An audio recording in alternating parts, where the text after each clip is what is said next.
stands out. And what they're doing at Off-Script, we love. Essence is a mature brand that's been around for decades, but Revolt is fairly new and appeals to a younger audience.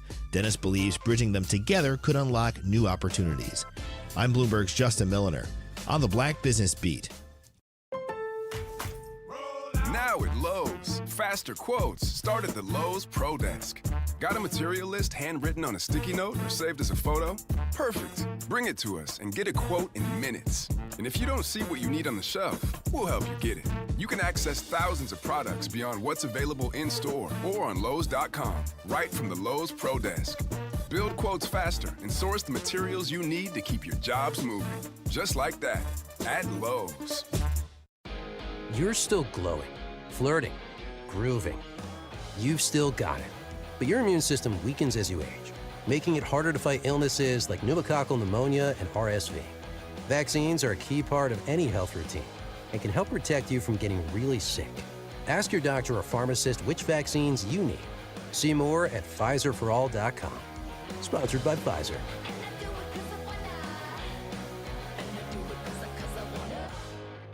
Milwaukee Black Talk lives here on 101.7 FM and 1510 AM, W269DL Milwaukee, and WGKB Waukesha.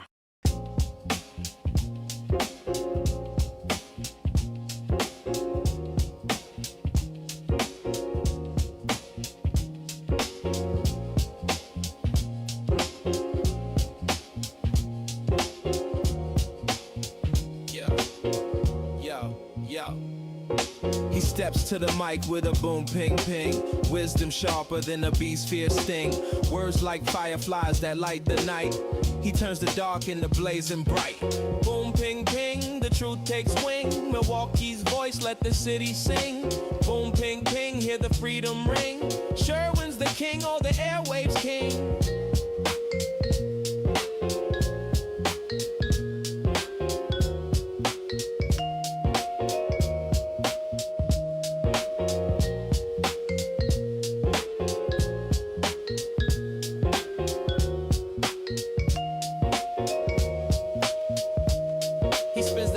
Shake the ground, unveils the truth where lies abound.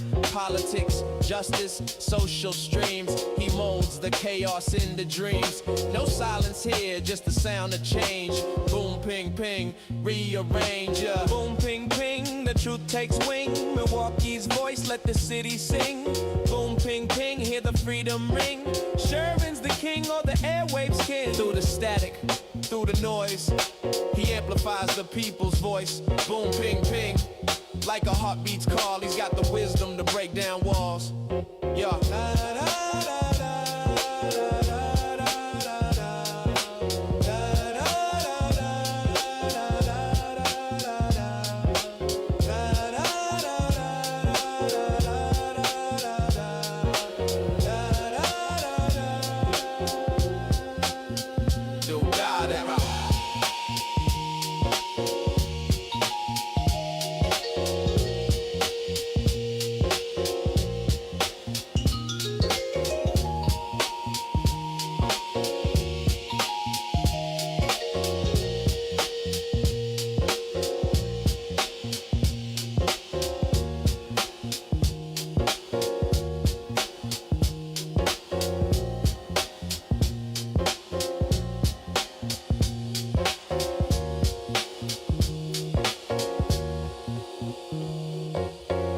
Good morning.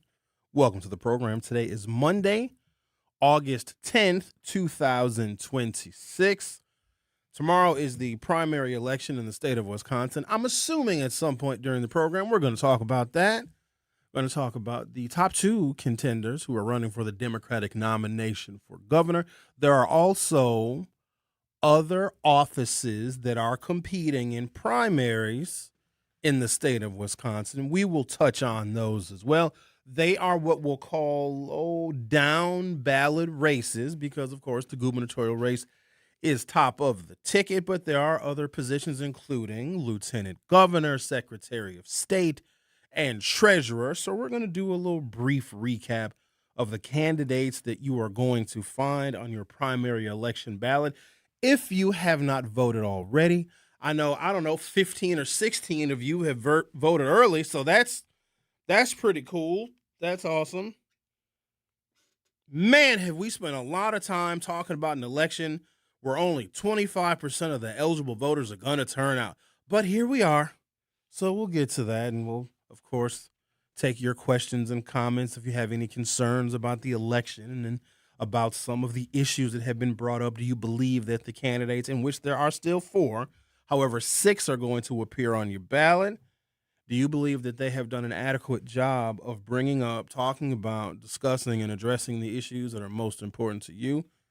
I also believe that issues can vary from jurisdiction to jurisdiction.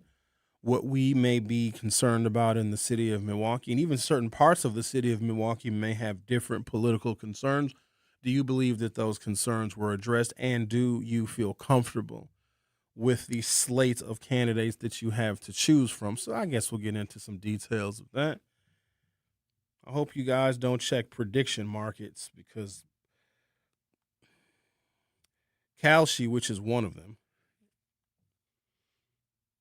has handicapped the Wisconsin Democratic primary race for governor. And the odds of David Crowley advancing to the general election are so low. They're so low. That doesn't mean that he doesn't advance. We don't know what's going to happen. You know, when somebody goes into that little voting cubicle, they might, who knows what they're going to do. They might vote for David or Francesca, who I don't know what they're going to do. But we can just look at polling and the trends over time, and you can look at the details of the campaign and spending, and Franny Pants doing a tremendous amount of national media, which I think for her cause is a really, really good idea. If you talk to people locally or even people throughout the state of Wisconsin, some of them, including some of her most staunch supporters, are probably frowning on her doing all of that national media. I personally don't. I think for what she is trying to do, national media is perfect for the kind of campaign that she is running. It's a very big campaign. It's been all over the place. It's really touched voters in a number of ways. So why not get some national attention on your causes and on your issues? Okay, so here's the thing. If you bet $55, and some of you are rich, so you can very easily bet $55. Some of you are so rich you can even bet 56. But let me say this. Let me give my own little disclaimer here. I do not promote, support, nor encourage really gambling of any kind, but particularly gambling on the outcome of our elections. It just seems like it's immoral and unethical. It's legal, but just because something is legal doesn't mean that you should do it. So let me give that disclaimer. I don't think the human being should be putting money on the outcomes of elections, because that could gum up the works a little bit. You might have people that will create campaigns out of thin air just so they can hit the prediction markets. I don't want our politics in America to be corrupt, because they're so free from corruption now. Let's make sure that they stay that way. So if you have $55 and you bet that $55 that David Crowley will advance to the general election in November, we're not even talking about him beating the Tom Tiffany. But if you're a confident David Crowley supporter, and you say, I'm going to support David Crowley, and a bunch of people are going to support him, and I firmly believe in my heart of hearts, especially those people that have changed their Facebook profile pictures to David Crowley's face. If you've done that, you're a day one. You're a big-time supporter. I'm not changing my profile picture to anybody. I'm just not going to do that. Sometimes people change their social media profile pictures. Like if somebody dies, it's very sad when somebody dies. We don't like when people die, even though we're all going to die. We don't like it. It makes us feel very sad. And then sometimes somebody dies and you'll change your profile picture to the likeness and to a photograph of the person that has passed away, because you want to show them respect because they're dead. And it's very sad.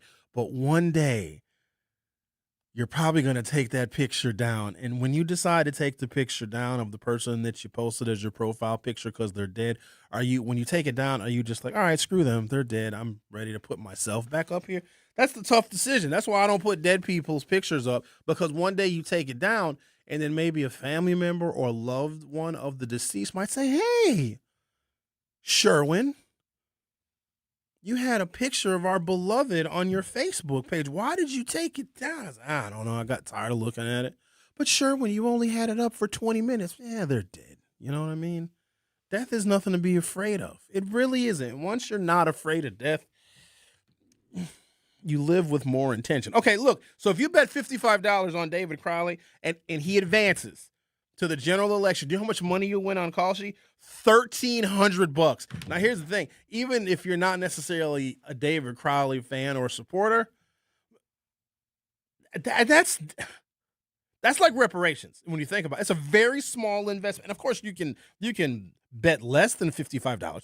But if you bet $55, your payout will be $1,300. On the flip side, now here's the other one that is counter to the David Crowley bet. So the odds are very much stacked against him. And I suppose I'll get into some details where his mathematical path it's been dimmed a little bit. You know, if you're in the woods, you're supposed to take some bread with you. Not to eat, you fat people, but to throw breadcrumbs down so you can trace your trail if you ever get lost in the woods. Okay? It seems that the breadcrumb trail to David Crowley's victory has been eaten by the squirrel. There was a pathway when he started, but it kind of just, the breadcrumbs got eaten by the squirrel. So if you bet, you have to obviously increase the dollar amount if you want to win anything substantial.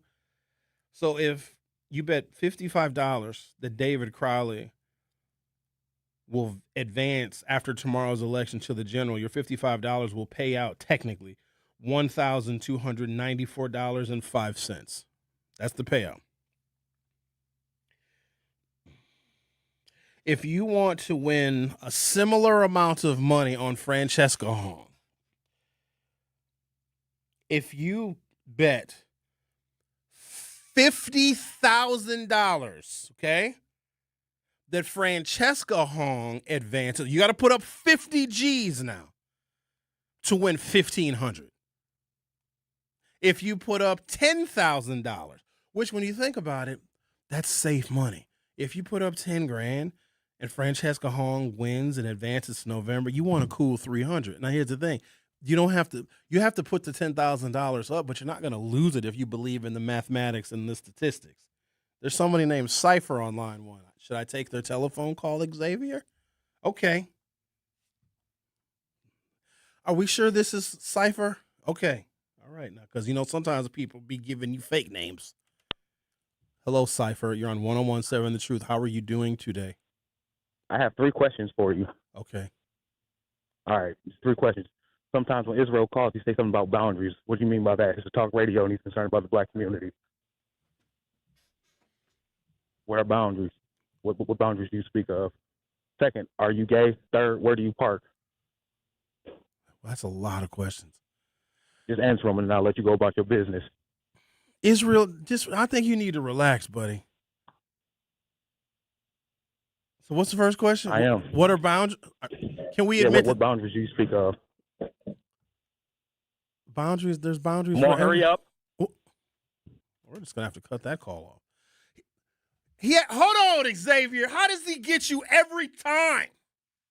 I don't know. I literally thought that was a different person. Yeah, this guy is he's interesting. And I even asked you, I said, Xavier, are you sure? Yeah. Dude wants to know where I park at. Yeah. Like this is bad news. And he's asking if you're homosexual. What does that have to do with the topic? He called me and said, I want to talk about the topic at hand. So because he might want a piece. And I don't go nothing against the gays. That's just I'm not gay. I'm straight. Yeah. But if he's asking that question, it's an unusual way to inquire on dating somebody. But whatever. Nowadays people are very forward and the gays are very outward with theirs. I just will say, I'm sorry, sir. I like women. Oh, okay. Have a good day. Yeah, I'd be a little bit more concerned about where do you park. Asking me if I'm gay, because then if I said, oh, yeah, sure, I'm gay, and I park here, okay. Yeah. He's sitting on a hood of my car with a bow tie on? Yeah, a little sloppy toppy in the garage. Oh, hey, man, it's only 15 minutes into the show. We have a lot of things to talk about today. Okay, I did listen to a little portion of my morning colleagues program, and they kind of stole my thunder a little bit because they were talking about the flock cameras. And there has been major backlash to flock cameras because they're essentially reading the license plates of people. Even when you are doing nothing wrong, you have been accused of nothing, they can read your license plates. Well, there is a particular gun range that I've always had a problem with. It's called the Eagle Sports Gun Range in Cudahy. I've had issue with them since they did this promotion. I don't know if they opened in like the winter of 2023, maybe early 2024, so they're relatively new. They did a promotion this year, and they also did a similar promotion talking about the Eagle Gun Range, Eagle Sports in Cudahy. They did these very unusual promotions that troubled me, and when they did the promotion the first year, which if I'm not mistaken was 2025, they may have done one in 2024, I was exceptionally skeptical and also critical of the Eagle Sports Gun Range promotion. They call it a Juneteenth shoot-around, and I thought that it was poorly timed. I thought that it was very tone deaf because one of the things that we discuss with great frequency is how do we reduce and mitigate violence, gun violence in particular. And we're racking our brains on how we can save more lives with more guns, safety, and having less guns on the street. And for some reason, we cannot prevent the wrong people from getting firearms. That's a very long, difficult, complicated, and sometimes constitutional discussion. But, we're plugging away at it because we want to make sure that everybody is safe. And so when Eagle Sports Range and Cudahy came up with their promotion in 2025, maybe they did it in 2024.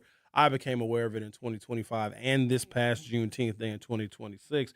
The gun range was open for this special promotion. Like, how are you celebrating Juneteenth Day when African Americans are the number one group of people that are harmed by guns and gun violence? Like, that's not funny. Like, why are you doing a shooting promotion on Juneteenth Day? I don't believe that when the last person walked off of that plantation in Galveston, Texas, and they wanted to look for their families and they wanted to enjoy freedom and they wanted to go to school and they were in search of a better life. I don't think that person who came off of that last plantation in Galveston, Texas, like, boy, I sure wish I could do me some shooting. I sure wish that's what Juneteenth Day. So I was offended by that, and I shared my thoughts on social media last year with this Eagle Sports Range advertising and promoting a shoot-around that goes until midnight. It's like, oh, go to Juneteenth Day first, enjoy those festivities, then come and bring your guns to our shooting range? Okay, whatever.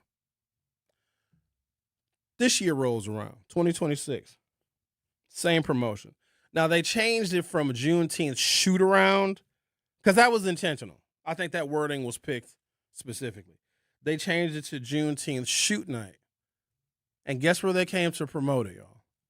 Right here to 101.7 The Truth. They did like a whole hour promoting the Juneteenth shoot night. And there were some people, some of you, thank God for you, that called in and said, hey, you guys, this seems like it's kind of tone deaf. Why are you promoting shooting guns and going to the gun range on Juneteenth Day? Like, oh, we want to make it a fun event and normalize shooting guns, and we want people to feel comfortable and safe, and we've got trained people. They even brought the black dude that was promoting. Then they had some Asian girl with pink hair. She's like, oh, I'm the marketing person. I'm doing the shoot. I was skeptical of all that. Guess what? They got flock cameras.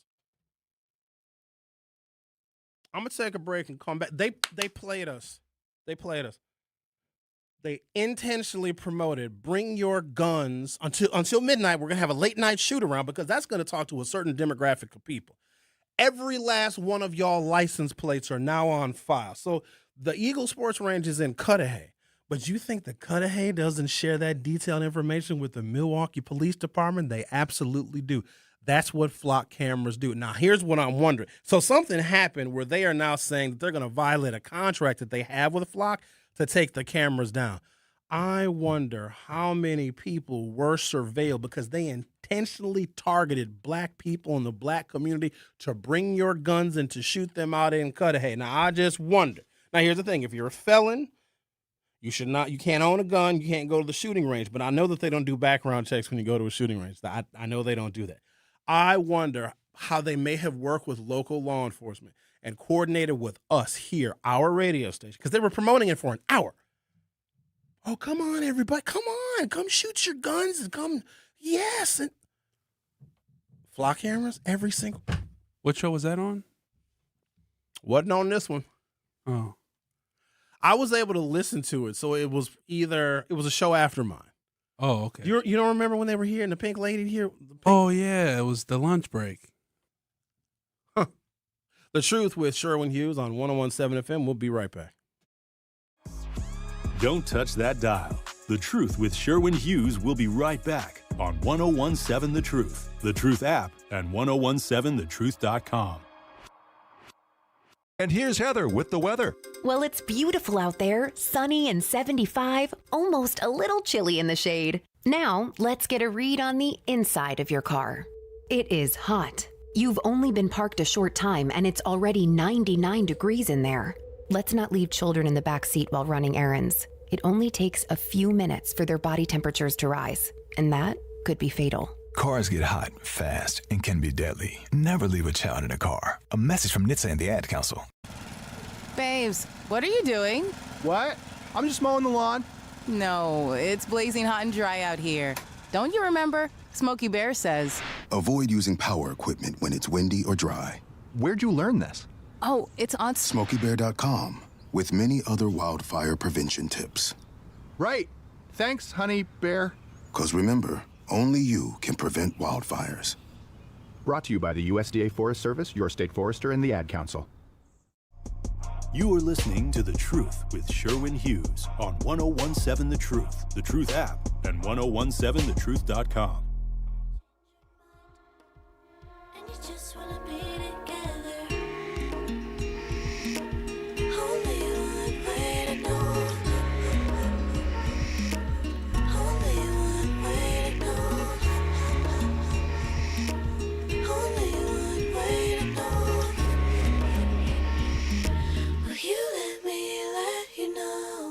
Eagle Sports Range in Cudahy says it has removed all of its flock safety cameras, citing privacy concerns. And so, for full disclosure, and I'm bringing this up because they broadcasted here on 1017 The Truth, and they did so publicly.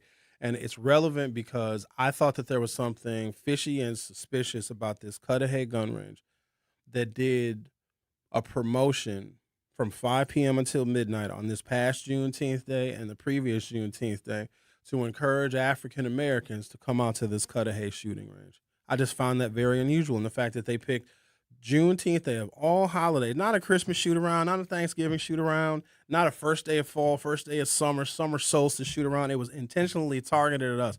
And then we come to find out that they had flock cameras. It's stuff like this that drives me absolutely insane.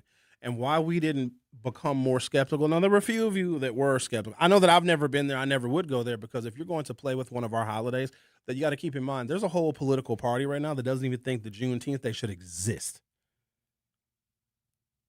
They don't even think it should exist. In fact, the likely Republican nominee for governor doesn't believe in Juneteenth Day at all. Just an FYI.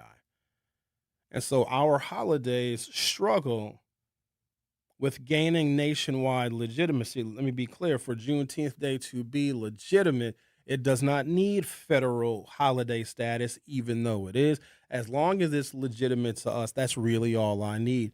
But for other people that seek to prey on our community, and we get preyed on, and we sometimes don't even know it, we don't even realize it.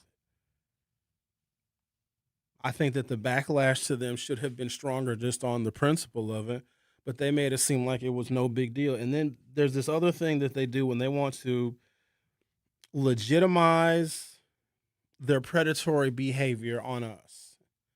And once you see it, and once you figure out their formula of how they do that, you can't unsee it. So if you want to surveil the black community, or you want to do some kind of harm to black people, but you don't want to be like direct in committing the harm.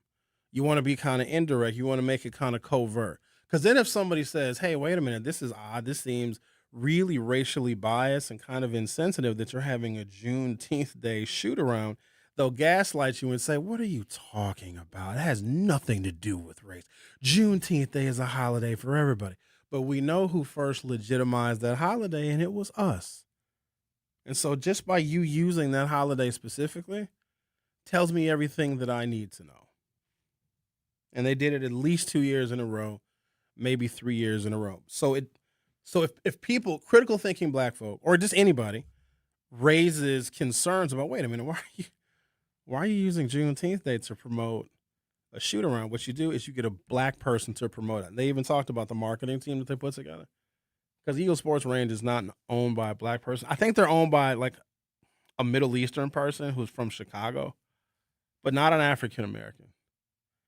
But they hired a black promoter for 2 years in a row to promote this Juneteenth shoot around or this Juneteenth shoot night.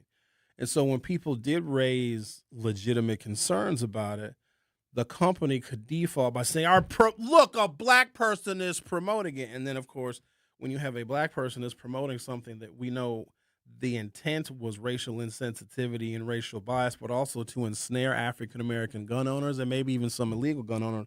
And we do have to do some things to get the guns off of the street, but this was deceptive. And it was intentionally deceptive. And I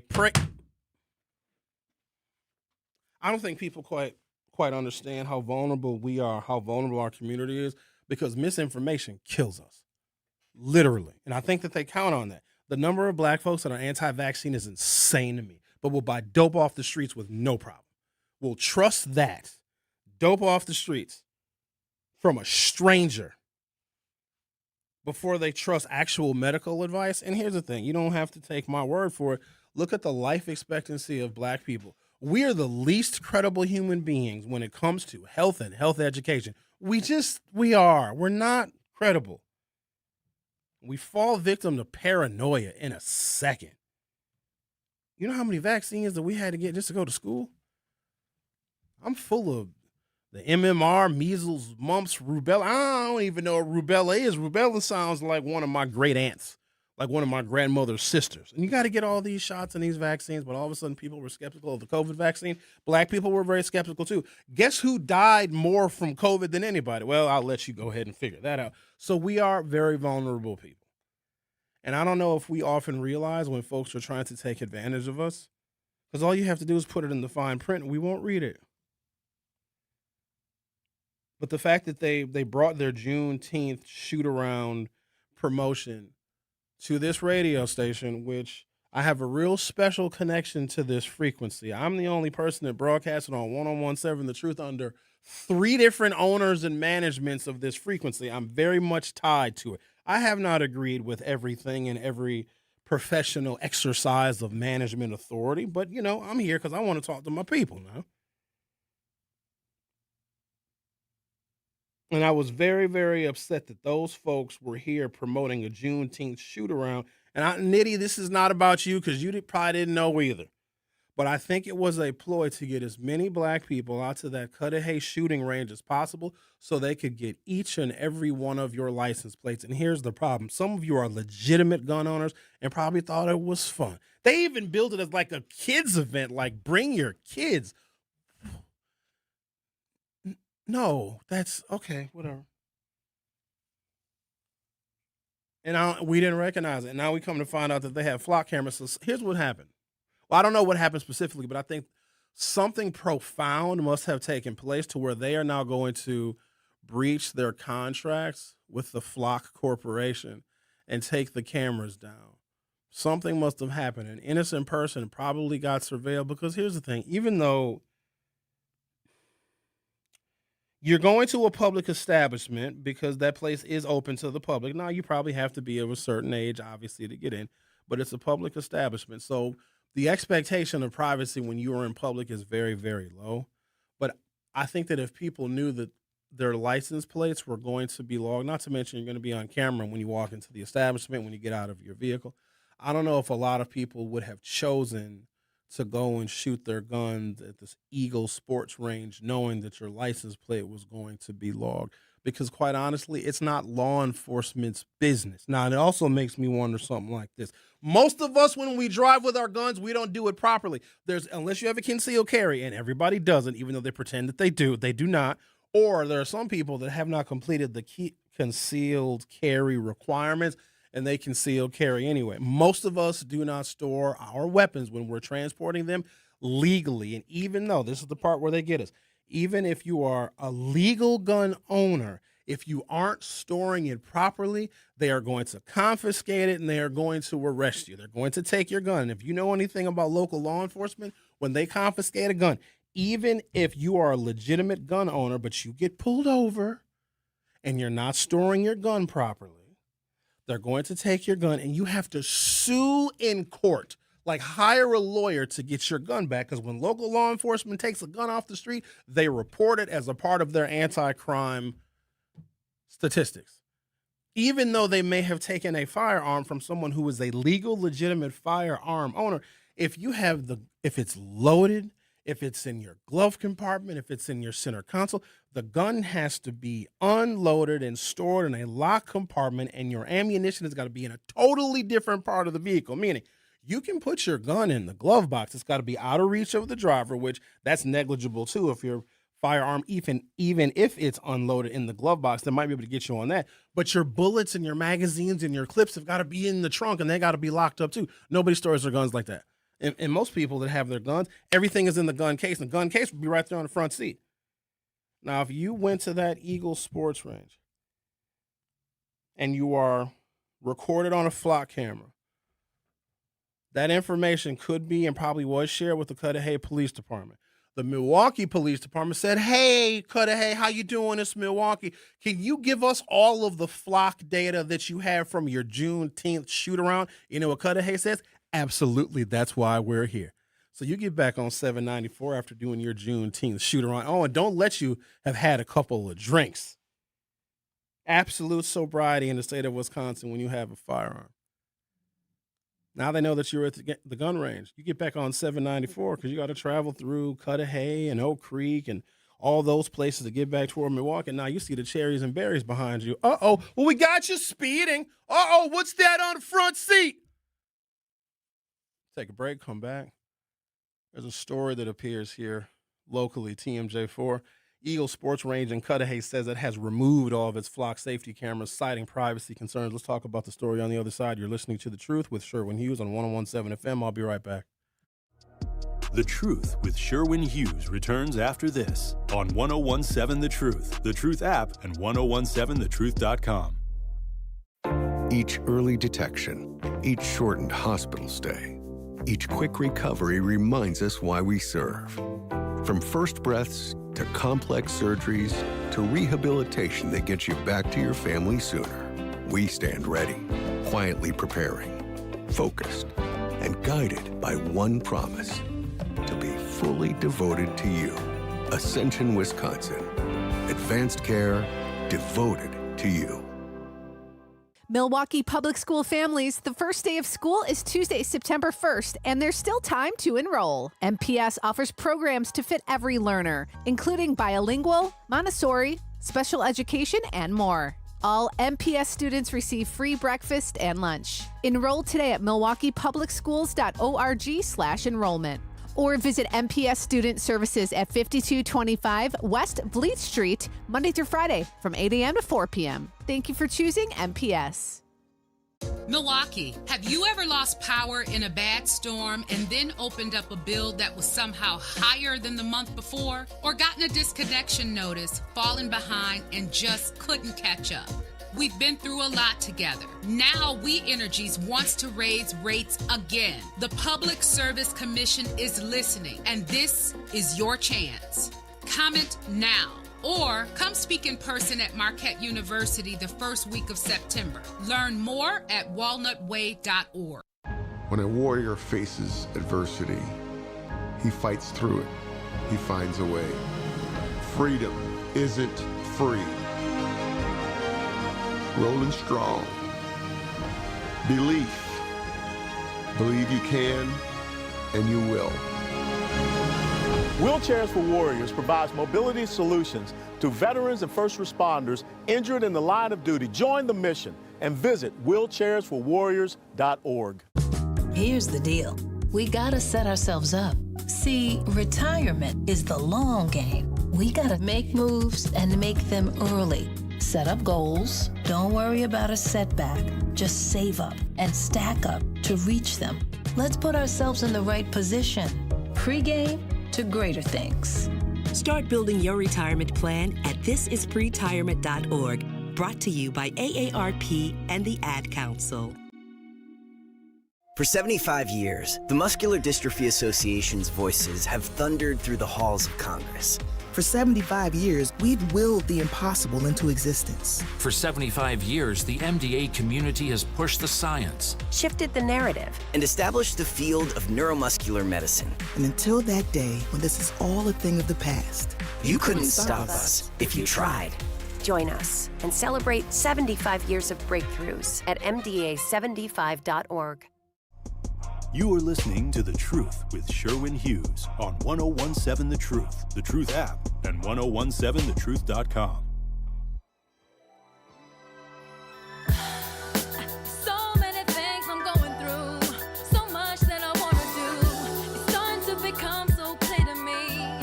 Tomorrow ain't really guaranteed. So many days Al wants to know, what is a flock camera? A flock camera is a specialized photo device that captures the license plate of any vehicle that is within the view or the range of that camera, and then that information is stored by law enforcement. In the state of Wisconsin, we don't have separate registration. So in the movies, you'll see somebody get pulled over. License and registration, please. We don't have to pull our registration out because our registration is our license plate and the sticker itself. So when you have to pay your wheel taxes and every other year you have to get emissions. By the way, if your vehicle year is an odd year, then on odd calendar years, you are required to get an emissions test. Those of us that drive cell phones with wheels, us electric car drivers, we ain't got to worry about emissions. So just an FYI.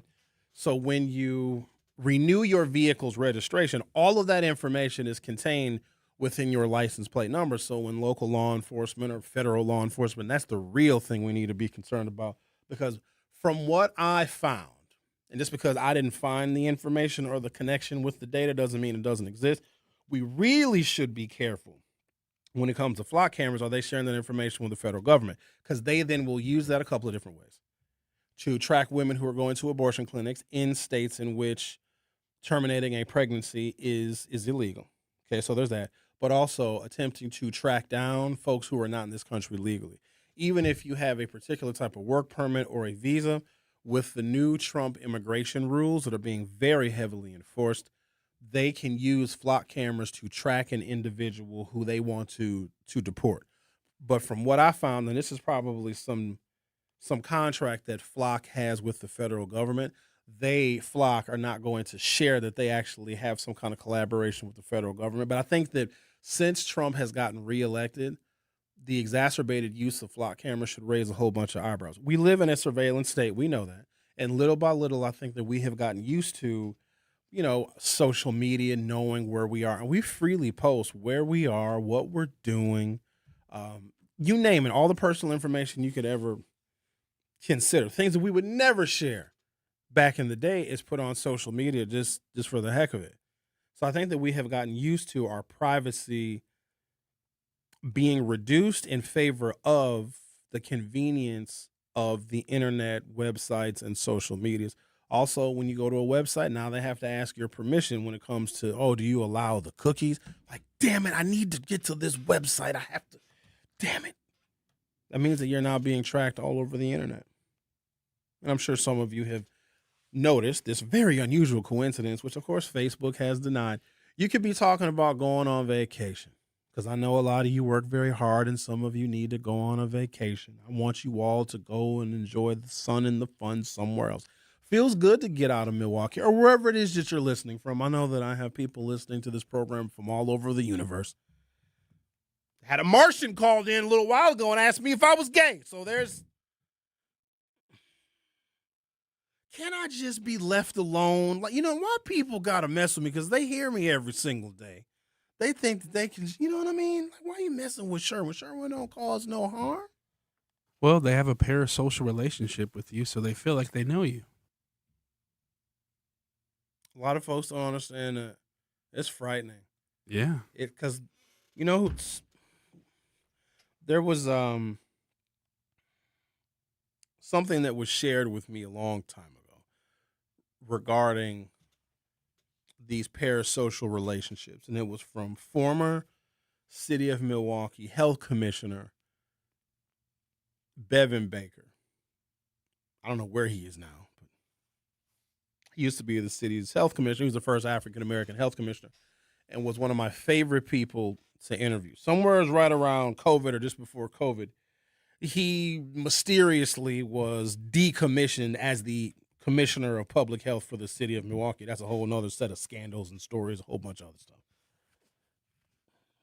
He said, Sherwin, when people listen to you and they have their headphones on, maybe they're working out at the gym, or maybe they're at the office, your words are going right into their brains through their ears. He's like, look how close ears are to the brain. Like if I stub my toe, then a signal's got to be sent from my toe up my spinal cord to my brain and then back to the toe and then ouch, my toe hurts. You ever notice when you stub your toe on the table, you're like, damn, this is going to hurt and you got to wait for it? Like, it's coming. But when you speak and people listen to you and you go directly into their ears, he's like, sure, when you're getting all up in our brains, you got to be careful what you say because our ears are very close to our brains. Another example of that is there might have been a woman that I met in 1992. I can still remember how she smells. Aren't smells incredibly powerful? There can be a restaurant that I went to in northern Georgia, and I can still remember what it smells like. I'm a little bit different than most because I've got a freakishly crazy memory. I can close my eyes and remember what my kindergarten classroom smells like. It smells like dirty child. That's just kind of what it is. I still remember. I don't know what it is because our noses are so incredibly close to our brains that we can smell something. It can be a permanent part of our memory because that smell, that scent, doesn't have to travel far to get into the brain because really your nose is connected to the part where your brain is. I also realized that, we used to do these events, public events called Beyond the Mic. Nah, it's not a good idea. I had a stalker come to my house. She came into the studio too. She just walked right in like, oh, I'm here to see Sherwin. She was wearing a wig and everything. That came. Yeah, we have another one coming up. True Family Fest. Oh! Let's hang out with Sherwin Hughes. That'll be fun. I mean, I'll be there for a little bit. I'm not. No, you could be there for the whole time. Well, because the problem, though, is there's some people that, Sherwin, I've been listening. I want to, engage people. Most people are fine, but there's always, like, Israel is a problem. That's scary. No, it is. And here's the thing. Most people that hear that, like this dude's been shot by the police before, right? You know what I mean? You guys saw the video. He didn't like that I posted it, but the video was public, but whatever. I probably shouldn't have did that. I've heard other crazy things about him as well. Oh, yeah. There's been many things. Hiding in bathrooms. When people hear that, they think it's funny. But those of us who can be on the receiving end of that have got to be particularly cautious. Like, Sherwin, ha, ha, ha, that's funny. No, it's just because you're not very popular and nobody wants to come to your damn house and knock on your door. Like I was thinking when that lady came to my house, because I have a Ring camera, and I think I recorded the whole thing, obviously, and I posted it. I was like, there's a couple of different ways that I can handle this. I was like, I can just ignore her, and then she goes away. What's crazy is she won Summerfest tickets here on the radio station. I don't even know how the hell that happened. But then wanted to give me the Summerfest tickets. So instead of saying, I don't want them, give them to Sherwin or give them to whoever, she won the tickets, picked them up, and then came to my house to deliver them and then pretended to be innocent. Like, but you said you wanted to go to Summerfest, Sherwin, and I wanted to. I was like, first of all, lady, I can already get Summerfest tickets. I don't need you to. But it was an excuse for her to come to my house. You know what made it even worse? She's an MPS teacher. When crazy. I found that out, I'm like, good God almighty. So I was like, all right, because technically her coming to my house uninvited, like that's a threat. But the number of people are like, oh, Sherwin, you should have invited her in. Are you insane? Like, what is wrong with some people? I was like, I should go get that pistol, get her mind right. Because I'm not opposed to answering the door with my pistol, just so you know I'm serious. You know what I mean? Like, no, you're not welcome here. You can't just be coming here. Castle doctrine. I mean, I'd hate to have to shoot her, but all of a sudden, if she's reaching, now we got a problem. You know what I mean? Now I got to take a couple of days off of work because I'm getting arrested. They're going to charge you for homicide. Even if you're justified, oh, it's a whole thing. Oh, if you shoot somebody in self-defense, 99% of the time, they're going to cuff you and stuff you. They're going to book you. You don't have to get an attorney. Oh, they're going to try and charge you with homicide. They are.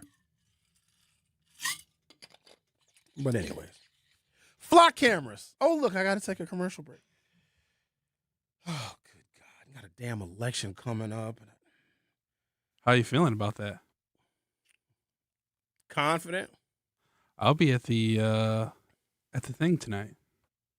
What thing? What's tonight? Well, David Crowley, he'll be doing a rally. Okay, it's in Milwaukee. It's in Milwaukee. Yeah, I'll be there recording, just like I was there for the Francesca Hong one, talking to the voters. All right. Well, I look forward to seeing the footage that you capture. Did you watch the thing I posted on my Political Voyeur channel? So I watched the conversations you had with the people that attended the rally.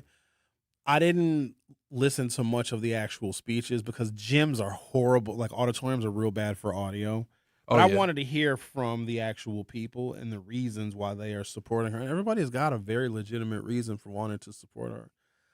I have a different perspective just because politics is and has been my professional endeavor for a very long time. And I just see it differently. And I've also been through, I can't tell you how many elections. And so whenever we have an election, because, Wisconsin is an important place. Milwaukee holds significance to when it comes to electoral politics. So all of the years that I've been on the air, ladies and gentlemen, I've had to overanalyze and over-scrutinize everything about an election for months and months and months before an election. We talk about the issues, we interview the candidates. So I am overexposed to the details of not just the electorate, but of the campaigns themselves. And over time, when you do that kind of microscopic analysis of elections, you begin to see patterns. And the patterns will replicate themselves very reliably.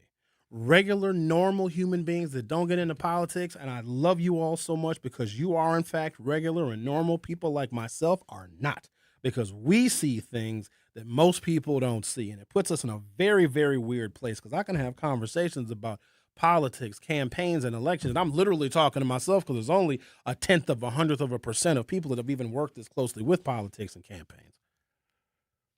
But normal, regular people, they don't pay this kind of attention.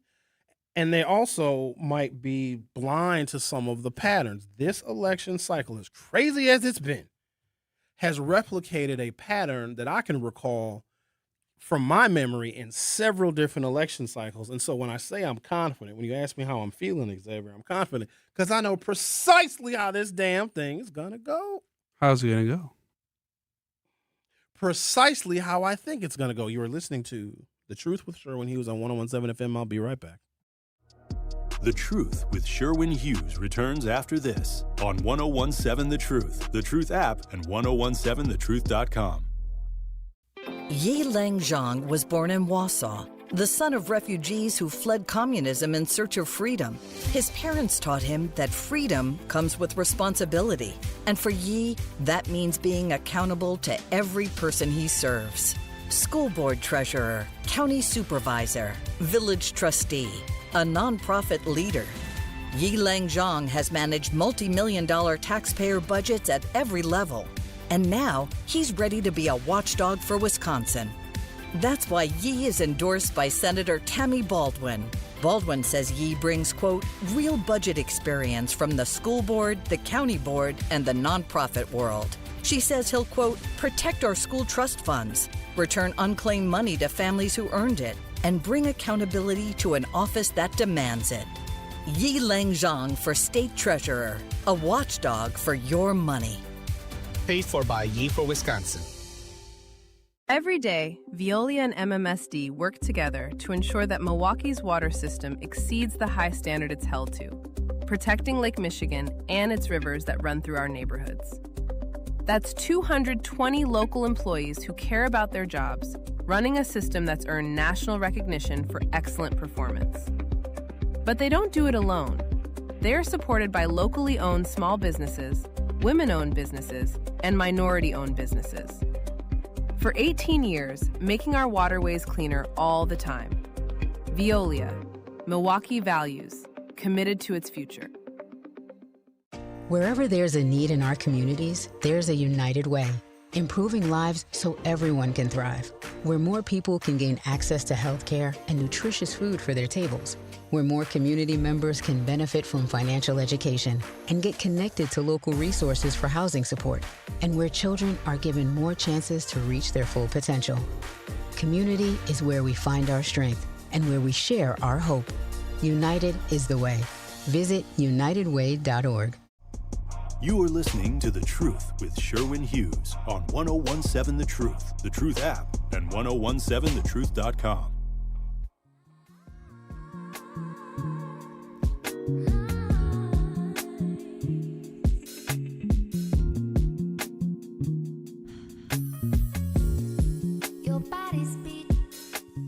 Praising the Lord in Brown Deer says via YouTube. Wisconsin, you can carry your firearm on your person. Hang on a second. That's not all they said. You can carry your firearm on your person. You enough can't consume any alcohol in the public. I don't know. You can open carry. I don't advise it. It's stupid. Most people that open carry do so, I think, for an intimidation factor. And I always root for open carry people that just want to scare folks. Because if somebody's open carrying, somebody's going to call the police on you.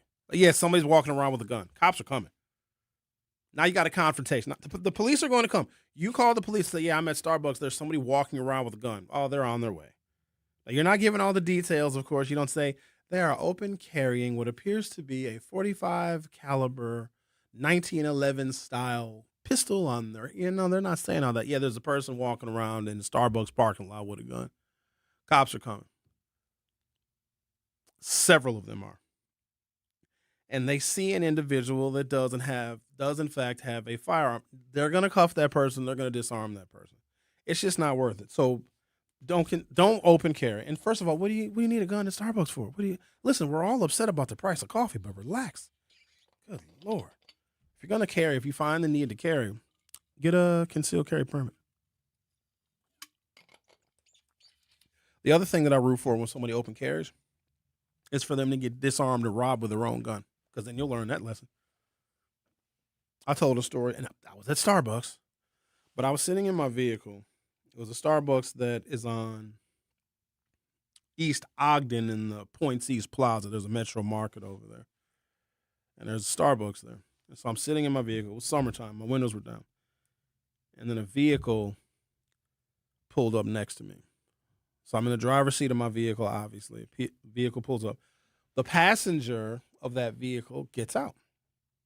And my window was down. So they hop out.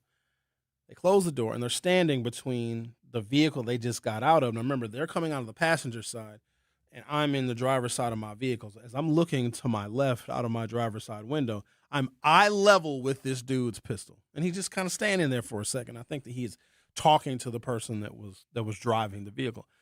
I could have reached in or reached right out of my window and taken his pistol right off of his hip. I had to talk myself out of that one. I was like, I need to teach dude a lesson. Because he was just so careless with it. And I was offended. Like, dude, what are you doing? Like, what is the point of that? That's so stupid. If you think that you need to have a gun to go out in public, stop going out in public. There's a lot of recluse people. They just stay home because they don't like being out in the world. Some of them are hypochondriacs. Oh, they're the best. Oh, the people that think that, oh, germs. There's germs everywhere. I can't go anywhere. There's germs. It's a very serious condition. Talk to a nurse. If you know any nurses or any medical professionals, ask them about the hypochondriacs that just swear they have cancer every 10 minutes. Or my foot hurts. I think I've got foot foot disease, foot fetish disease. Help, can you please look at my foot? And then the doctor comes in, examines the foot. No, your foot is fine. And they come back the next day. Oh, I've got leukemia in my elbow. Please, doctor, I need a new elbow. And the doctor looks at the elbow. Like, there are people that legitimately are that kind of hypochondriac. They have hypochondriasis is what the hell it is. If you're one of those people, just stay at home. You can get anything and everything that you need delivered to your house. Anything. Sex toys, electronics, food, power tools. You can, you know what I mean? You don't got to go anywhere. You can just get everything. You can get your ballot delivered to your house. You don't have to go anywhere. I said I was going to talk about this damn flock camera. Y'all got me all. I'm avoiding talking about this election because I'm just tired of it. I'm exhausted. Everybody's sending me text messages. Oh, Sherwin, and then Sherwin, you got to do this. You got to talk about that. I know David Crowley ain't spent not nan penny here on 101.7 The Truth, and I'm beyond disappointed. We have given him so much access to this place. But I also think that he's probably mad because Kyle Wallace and him had beef. Kyle Wallace been at David Crowley. I've been loving those videos.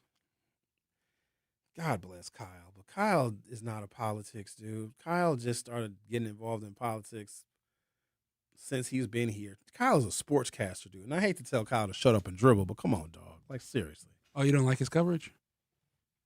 I know how biased he is because he got called a black fella by somebody at the boat marina because got a boat. They called him some racist names, and he wanted David Crowley to fire the person. David Crowley ain't fire. I mean, Kyle is a black fella. You know what I mean? Like, he could have been called something much worse. You know, we got to take a break. We'll talk about the election at some point. The Truth with Sherwin Hughes. We'll be right back. The Truth with Sherwin Hughes returns after this on 101.7 The Truth app, and 1017thetruth.com. Our leaders need to stand up to Trump and Tom Tiffany. But Francesca Hong's record is a distraction we can't afford. Bizarre rants against holidays, from Thanksgiving to Valentine's Day, calls to defund the police, voting against protecting kids from sexual predators. We can't trust Francesca Hong to defend the progress we've built in Wisconsin. Call Francesca Hong at 608-266-5342 to say her record hurts us. Paid for by Wisconsin Future Rising. Are people around me safe when I vape? Science does not support that belief. Exhaled vape emissions linger in the air, affecting indoor air quality and bystanders in the same space through secondhand exposure. Vaping emissions can also accumulate on clothes, hair, dust, and furniture, leading to exposure risks to bystanders of all ages. And vaping around a pregnant person can lead to serious health impacts on fetal and childhood development. Enough with the puff. Learn more at ul.org/vaping. My mom has decided to learn to paint, and she's good. My dad's now into creative cuisine, and I've already put on 6 pounds. Learning new things comes with age. My mom, she started forgetting my name and what we're talking about. Forgetting well-known things doesn't. Memory loss may be a sign of Alzheimer's disease. Early detection gives you and your loved one time to plan for the future. Learn the warning signs of Alzheimer's at 10signs.org. Brought to you by the Alzheimer's Association and the Ad Council. The possibility of lung cancer can be pretty scary, especially if you're one of approximately 8 million current or former smokers at high risk. That's why SaveByTheScan.org wants you to know that now there's a breakthrough low-dose CT scan that can detect lung cancer early, and it only takes 60 seconds. You stop smoking, now start screening. For an easy quiz to see if you're eligible, visit SaveByTheScan.org. It could save your life. SaveByTheScan.org is brought to you by the American Lung Association's Lung Force Initiative and the Ad Council. Reading aloud to children sharpens their listening skills, expands their vocabularies, and nurtures a lifelong love of reading. That's why Reading is Fundamental, the nation's leading children's literacy nonprofit, offers free monthly read-alouds by popular authors through its Rally to Read program. Visit rallytoread.org to watch the read-alouds and discover exciting reading activities for school and home. Visit rallytoread.org today. We asked parents who adopted teens to share their journey. When I met both of them, it was like my missing pieces were found. Like, it was just like an instant, these are my kids. If you're considering adopting a teen, just do it. Kids need families. I don't care the age, everybody deserves a family. Learn about adopting a teen from foster care. Visit adoptuskids.org to learn more. A message brought to you by Adopt US Kids, the U.S. Department of Health and Human Services, and the Ad Council. Milwaukee Black Talk lives here on 1017 FM and 1510 AM, W269DL Milwaukee, and WGKB Waukesha. This is The Truth with Sherwin Hughes on 1017 The Truth, The Truth app, and 1017thetruth.com.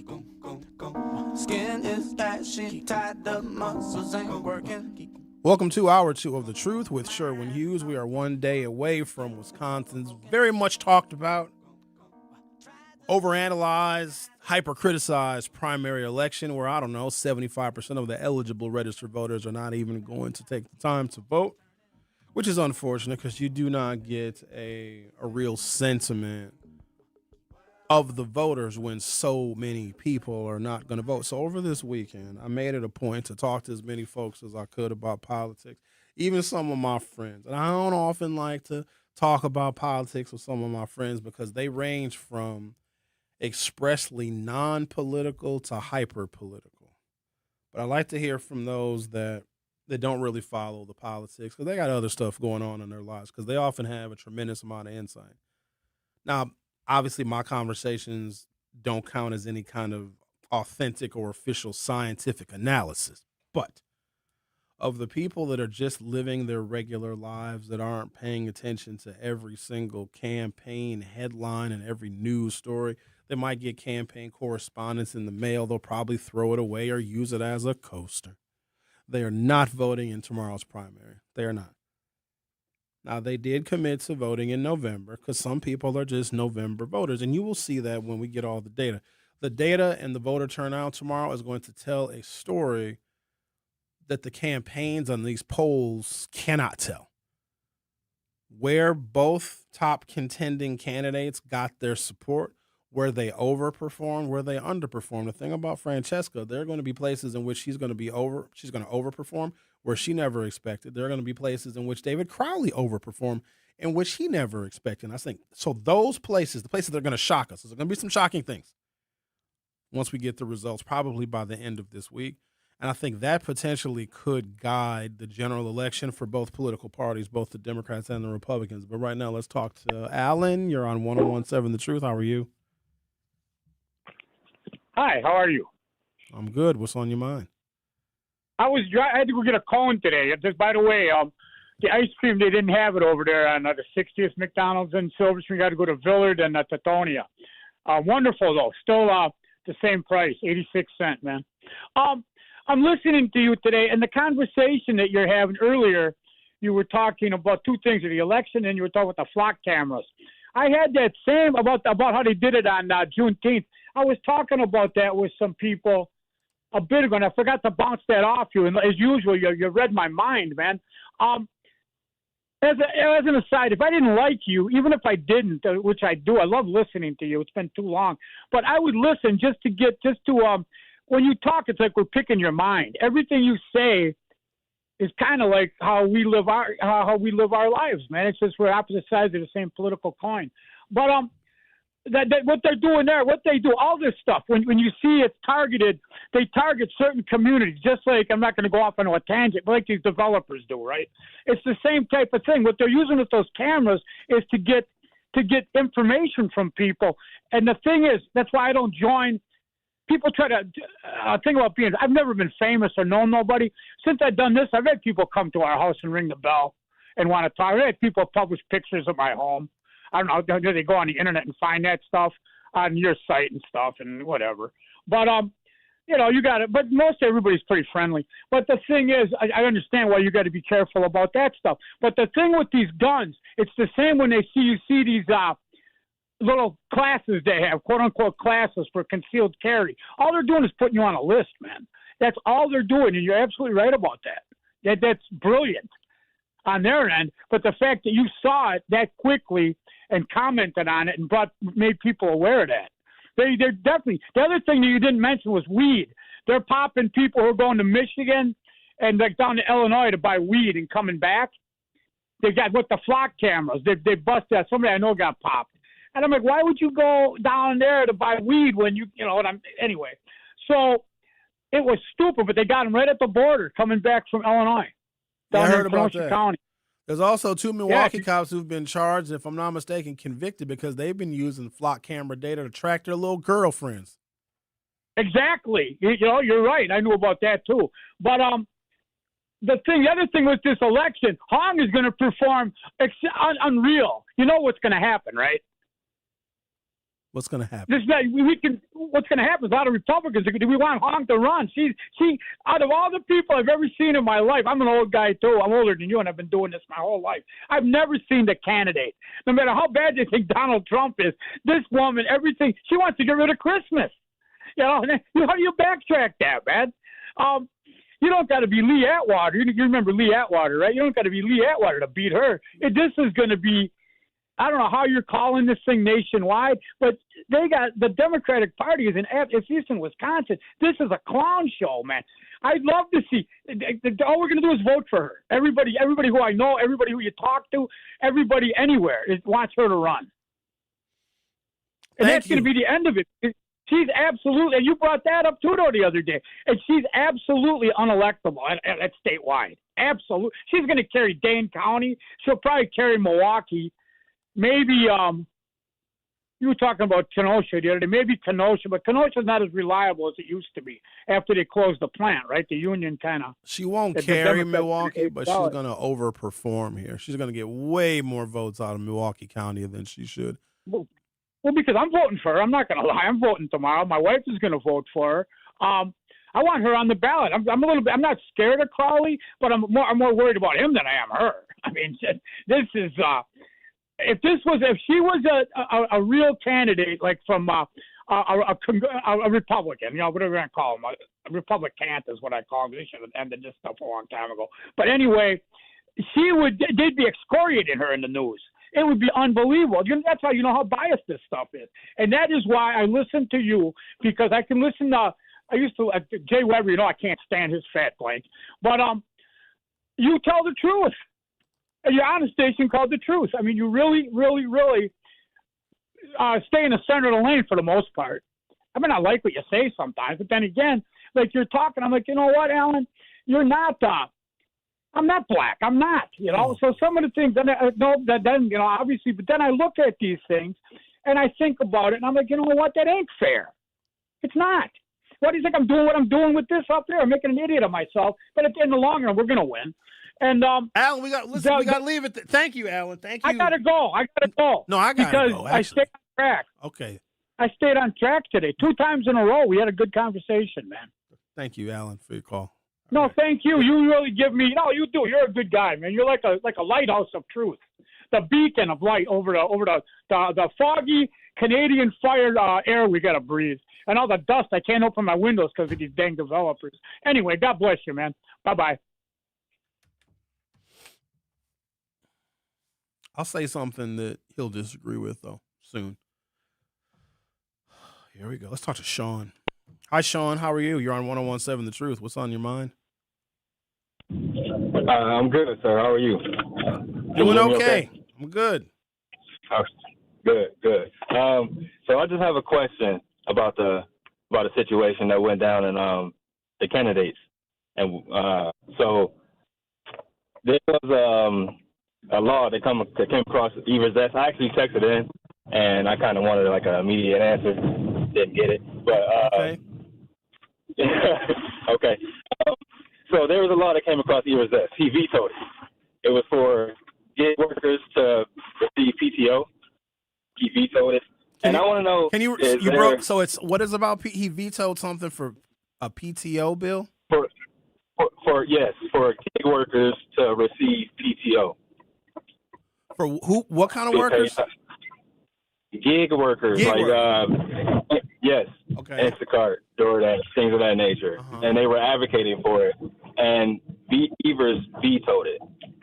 And I want to know if you have any insight on that, on why he did that, and if so, or which candidate would most likely approve it if it was to come up again. So gig workers would probably, if you want PTO, you're probably better off forming a union. I don't know if there's a union that exists for gig workers, but I know the state of Wisconsin, including the Wisconsin legislature and the governor, they don't govern gig workers. That's going to be between you and DoorDash, or you and Instacart, or you and Grubhub, or et cetera, et cetera. So I don't know what impact the governor could have on that. So yeah, I don't know. I'm not familiar with the bill, but I know that it's not regulated by the state, because you all are kind of like independent contractors, and I don't know how you provide, how the state could be involved in providing paid time off, because they can't necessarily require whomever it is that you work for to give you paid time off. And probably some details are in whatever contract you may or may not have signed to be a gig worker for whomever it is, Uber, Lyft, et cetera. But I would take that up with your specific employer. Okay. With that being said, there was like Instacart and DoorDash. That's what I do, and they sent emails out advocating for it. So it was almost like that they were wanting to do that for their, independent contractors. But are you a salaried employee? If you were a salaried employee, as an independent contractor and an entrepreneur, I don't know how the state could. Like, if I'm a lawyer and I have a law firm, or if I own a dry cleaning firm, I don't know. The state of Wisconsin is not going to require me to give paid time off to my employees unless my employees are in a union. Then the union can fight for my PTO. But if you guys are ununionized, good luck. I hear you on that.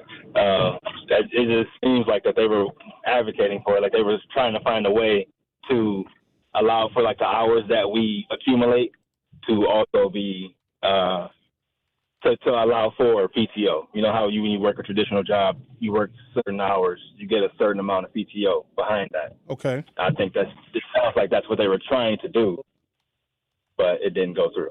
So, but I understand what you're saying. I just wanted a little insight. Thank you, Sean, for your call. Yeah, no problem. Okay, then, Sean. Wisconsin Governor Tony Evers has not vetoed a general paid time off bill, but he previously rejected a Republican-backed bill that proposed creating portable benefits and independent contractor frameworks for gig workers. There's probably something sinister in that legislation, because if we have a Republican-controlled legislature and a piece of legislation that passes both the Wisconsin State Senate Republican-controlled and the Wisconsin State Assembly Republican-controlled, there's probably some poison in that bill, because you have to wonder, what would the Republicans pass and what would be in it, and how deceptive would the legislation be, and how much would it cost? And I can understand. Well, Tony Evers hasn't vetoed a bill. There's just a framework was considered, but there's not been a piece of legislation. Gig worker benefits veto.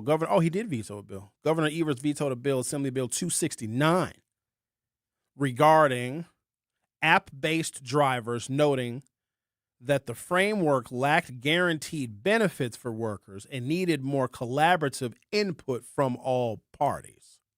Evers previously proposed a $240 million state-supported 12-week paid family leave and medical leave program, which Republican lawmakers stripped from the bill. Okay, let's talk to someone who knows all about stripped bills. Hello, Bob. Hello, Sherwin. I just woke up. I want to know, are you going to still vote for the white guy? So, the white, what's his name? Brennan. Yeah, Brennan. I'm not telling you. I ain't telling you. Because all you're going to do is just vote for whoever I say I'm voting for. I'm not. Nice try, Bob. You ain't fooling me. Why are you not telling me, man? That's not fair. Because none of your business.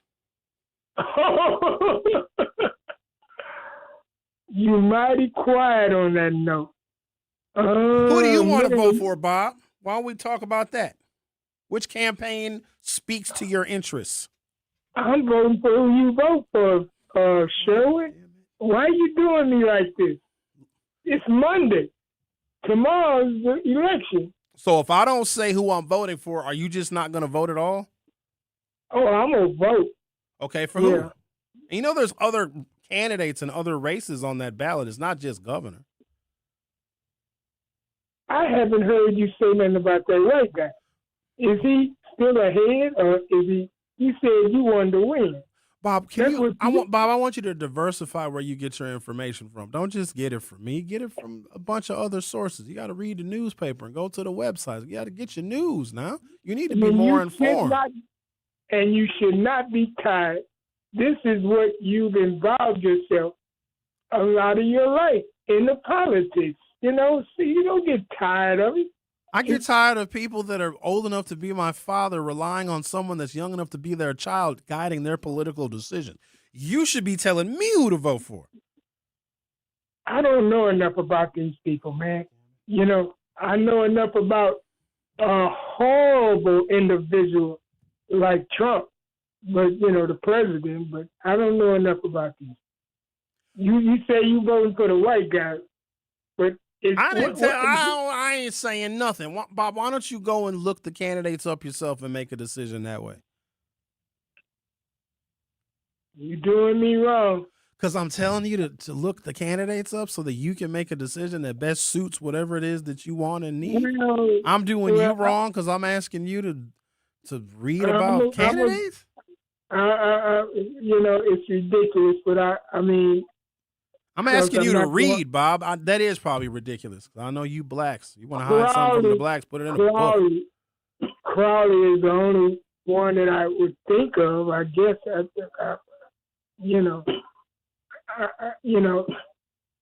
but Democratic, what is that Democratic socialist? He's not doing that bad in New York. He's not ending Christmas. He's not ending Thanksgiving. He's not, trying to be like they say socialists are.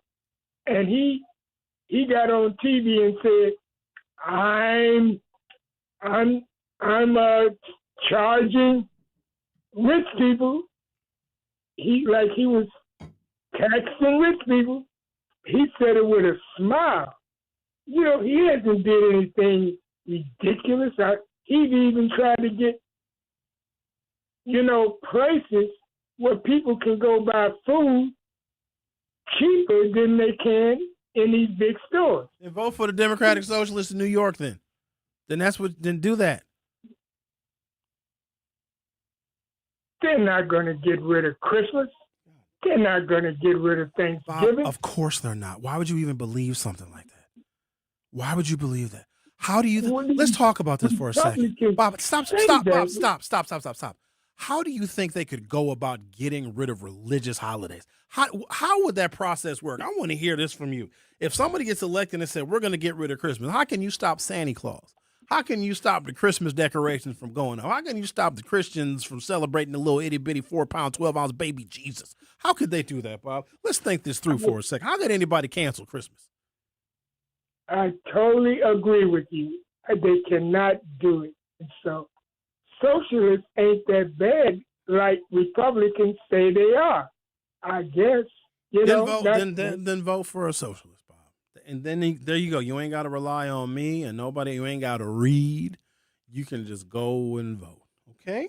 No, Biden put a foot in Trump's behind. Evers put a foot in everybody's behind but Crowley. So, and Crowley seems cool. I guess I don't know nobody else to go with except Crowley, I guess. Since you won't tell me who you voted for. And I was going to vote for the white guy, even though I may have thought that was a little wrong.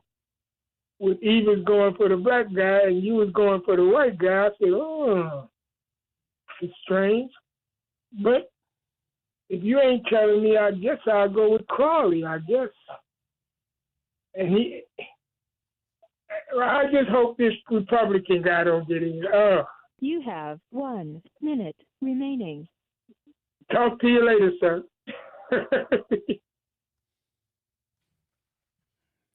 Sometimes I just feel like quitting. Like just, walking out of here, getting in my vehicle, just going home. I'm gonna make me a grilled cheese sandwich and see what's on daytime television. What's the point of even coming? Why do I come here? For what? You gotta talk to the people, keep them informed. I don't gotta do nothing but stay black and die. I don't gotta do nothing. Let me take that back. I gotta pay my little bills. I gotta pay my little We Energies. Gotta pay my little mortgage. Whatever. That's all I got. I ain't gotta do nothing. And I ain't gotta do nothing for nobody.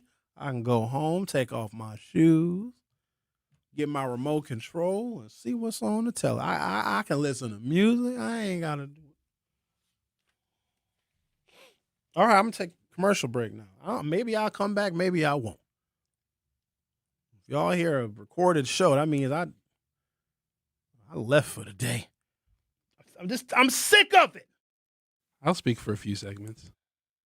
You're going to hurt her, dude, if you talk. Because I got some details I want to share with y'all about the Democratic Socialists. I also said I was going to tell you why some of her strongest supporters are telling her to stop doing national interviews, which she is not turning down.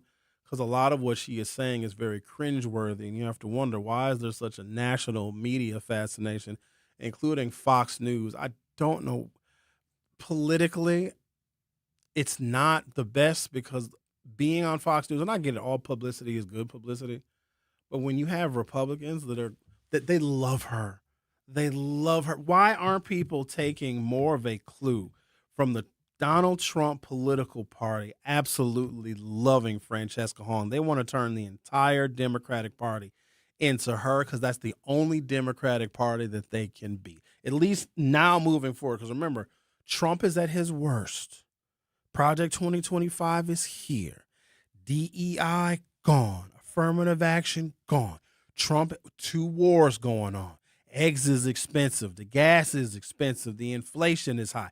He is at his worst. So what they need to do, because Republicans can't run on their policies, but here's the thing, they don't need to. They can run on people like Francesca Hong and stuff that she tweeted 6 years ago. In the grand scheme of things, y'all know that stuff don't matter. But it matters to a political party that can't run on their agenda. All you got to do is demoralize and defame the political party of black people and brown people and poor people, and Republicans can win. They're not going to win by a lot, but at least they can say, we don't want to cancel Christmas. I wouldn't be shocked if Tom Tiffany come out with a commercial where he wearing a Santa Claus hat. And probably no pants on, but a Santa Claus hat, because he seemed like a weird freak. There's something about him. They need to go look at his tweets. He just loves his mama. It's something creepy about that. You don't love your mama? Not like that. My mom did her job until I was 18. I'm like, cool. Thanks, Emma. I'm straight now. I'm cool. I'll take it from here. The Truth with Sherwin Hughes will be right back. Don't touch that dial.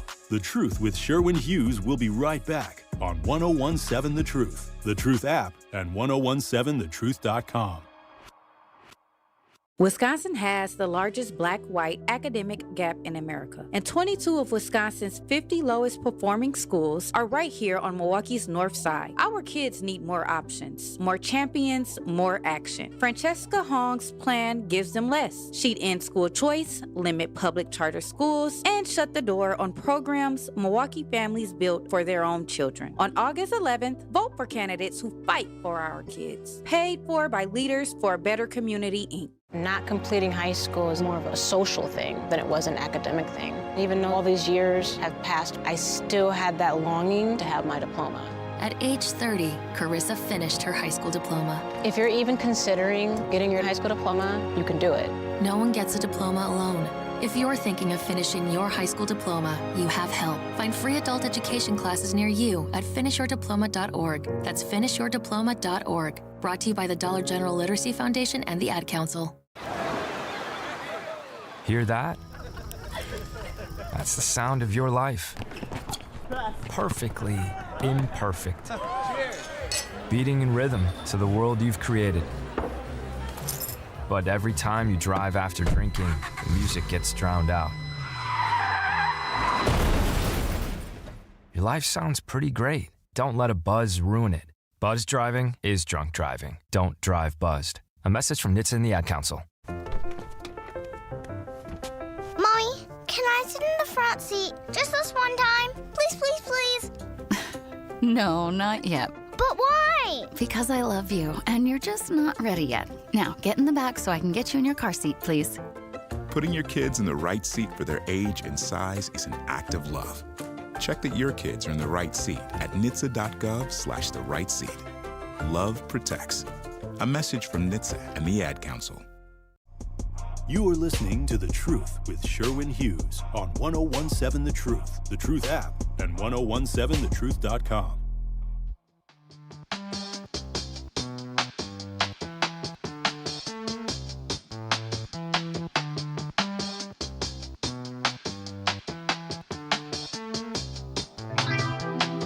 Guru says a bunch of very colorful things via YouTube. This Sherwin most ignorant subject rep spending millions against her. They do not love her. All capital letters. No, they love her because they think that they can beat her. That's why they love her. When you only have about 20 or 25% of the electorate selecting one particular candidate, that is not the full width and breadth and depth of the Democratic Party. Most of the people that she is going to need to win in the general election are probably going to find it difficult to cast a vote. And also, midterm elections are low voter turnout anyway. This is not going to be a presidential election where you have the largest number of people voting. And even when you have the largest number of people voting, there's still a quarter of the voters that are not going to vote at all because, they hate politics. But what you're not able to do, especially in a state where our elections statewide are only decided by 30,000 votes or less, is you can't denigrate the establishment, but then need the establishment to vote for you. You can't denigrate the establishment and then need to raise money from the establishment. I can list a whole bunch of political action committees that the Republicans have, including Trump's PAC and some that they are forming right now, just specifically for Wisconsin, because all of this is going to be a litmus test for 2028.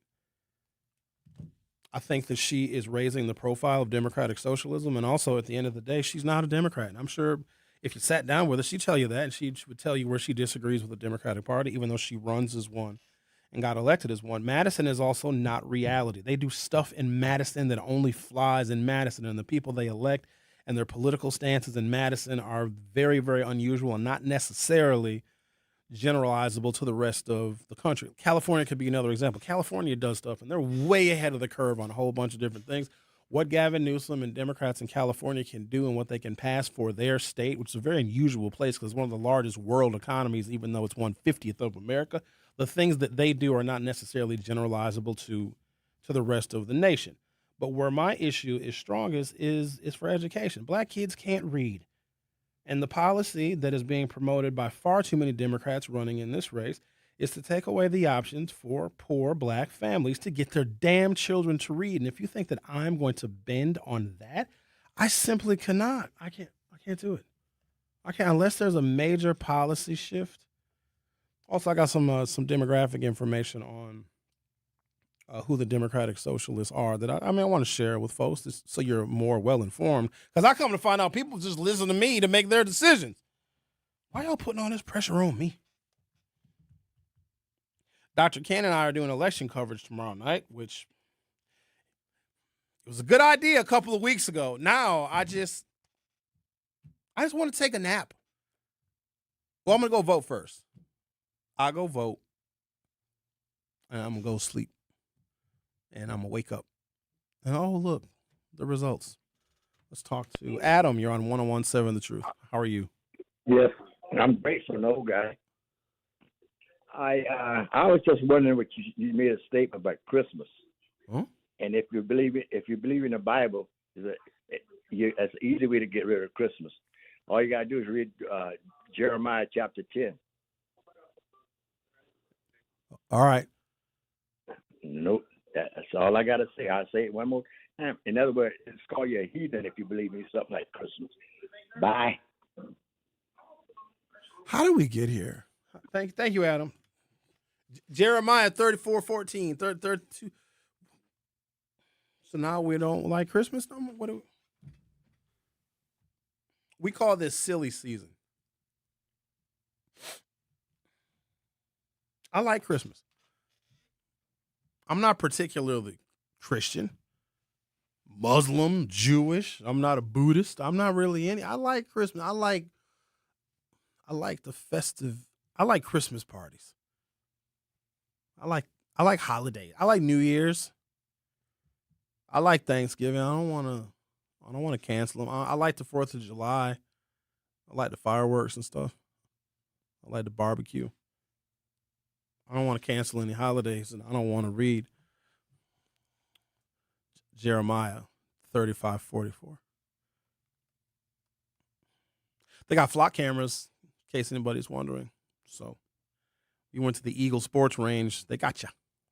I'm going to take a break now, come back. Can't this just be over with? Why is it happening? And then we gotta talk about this until November. Oh no, we're not. We're gonna limit. You know, we're gonna talk about relationships. That's what we need to talk about. I want to talk about people dating each other. That's it. You guys are gonna get a month and a half of relationship talk. Doing this politics. What's the point? I'm talking to people that aren't even gonna vote, and they're gonna lie. Oh yeah, sure, when I'm gonna vote. No, you're not. All right, I'm gonna take a break. Come back. Maybe I read the YouTube comments. I don't even think we get text messages anymore because where our text messages get sent to, I think I turned it off. I don't know who's texting us. I don't even know what's happening right now. The Truth with Sherwin Hughes will be right back. The Truth with Sherwin Hughes returns after this on 1017 The Truth app, and 1017thetruth.com. For 250 years, our armed forces have bravely served America. Wounded Warrior Project honors that legacy by supporting post-9/11 service members and veterans like Anthony, a Marine who was injured by a roadside bomb in Afghanistan. They carried me through my injuries, not just my physical, but my mental. And seeing other vets doing the same thing helped me tell myself, hey, you can do this. Join us in honoring warriors at woundedwarriorproject.org/America. In the United States, a vehicle is stolen every 31 seconds, about as long as this message. Luckily, you can take a few easy steps to protect your car in the same amount of time. Remove your valuables, roll up your windows, don't leave your car running unattended, lock your doors, and take your keys or fob. If you have information about a crime, call the police. If you suspect insurance fraud, also call 800-TEL-NICB. A public service message from the National Insurance Crime Bureau. I always had to be so good, no one could ignore me. Carve my path with data and drive. But some people only see who I am on paper. The paper ceiling, the limitations from degree screens to stereotypes that are holding back over 70 million stars. Workers skilled through alternative routes, rather than a bachelor's degree. It's time for skills to speak for themselves. Find resources for breaking through barriers at tearthepaperceiling.org. Brought to you by Opportunity at Work and the Ad Council. I'm Chris Jackamick. I served in the United States Air Force and I deployed 3 times. So in 2017, I was serving as an Air Force First Sergeant. Our motto in that role is my job is people, everyone is my business. But unfortunately in that year, I would lose my own brother, Lance Corporal Adam Jackamick, to suicide. The majority of veteran suicides are from guns. I store my weapons securely, not only for myself, but for my family. Store all your guns securely. Help stop suicide. My service never stops. Brought to you by End Family Fire and the Ad Council. And here's Heather with the weather. Well, it's beautiful out there, sunny and 75, almost a little chilly in the shade. Now, let's get a read on the inside of your car. It is hot. You've only been parked a short time and it's already 99 degrees in there. Let's not leave children in the back seat while running errands. It only takes a few minutes for their body temperatures to rise, and that could be fatal. Cars get hot fast and can be deadly. Never leave a child in a car. A message from NHTSA and the Ad Council. Babes, what are you doing? What? I'm just mowing the lawn. No, it's blazing hot and dry out here. Don't you remember? Smokey Bear says. Avoid using power equipment when it's windy or dry. Where'd you learn this? Oh, it's on SmokeyBear.com with many other wildfire prevention tips. Right. Thanks, honey bear. 'Cause remember, only you can prevent wildfires. Brought to you by the USDA Forest Service, your state forester, and the Ad Council. This is The Truth with Sherwin Hughes on 1017 The Truth, The Truth app, and 1017thetruth.com.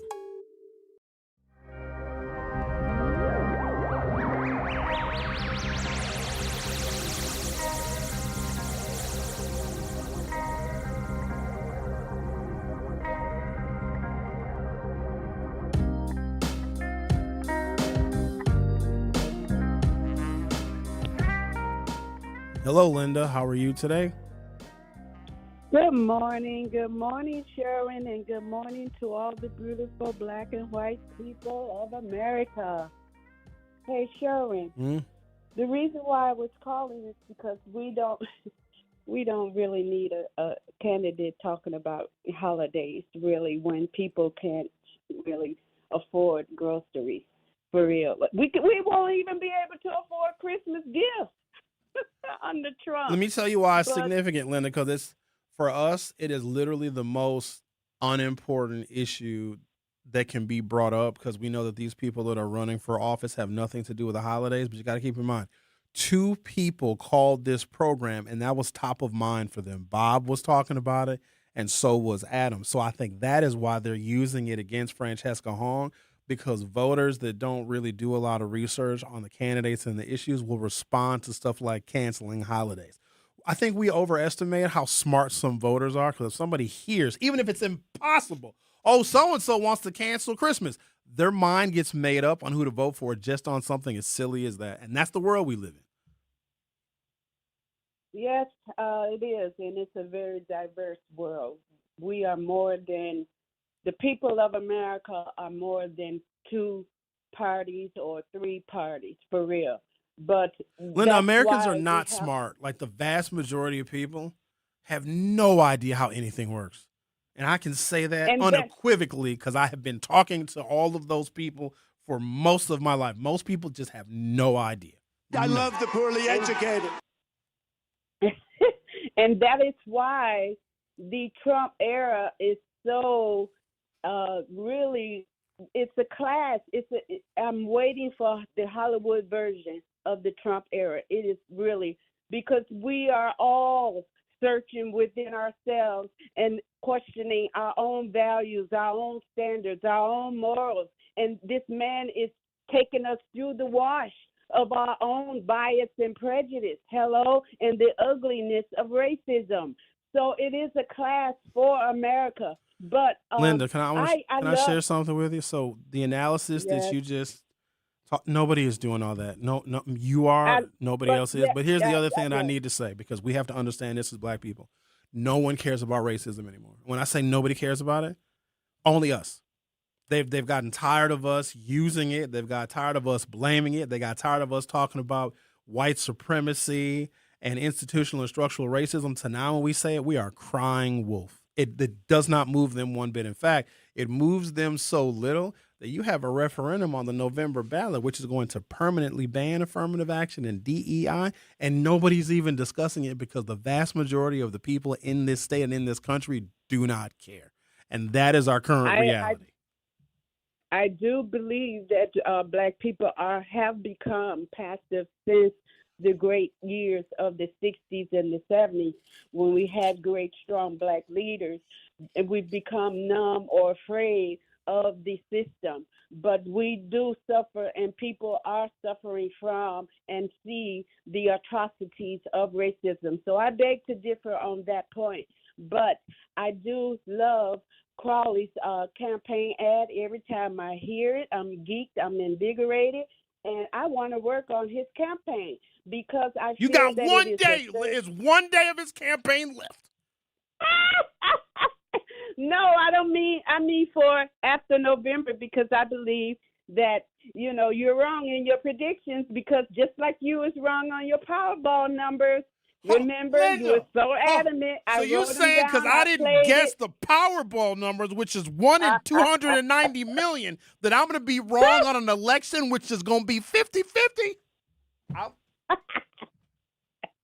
But you know what? I used AI to come up with some Powerball numbers for this round. But anyway, Sharon, love you, and we in this together. We going to come out of this together, for real.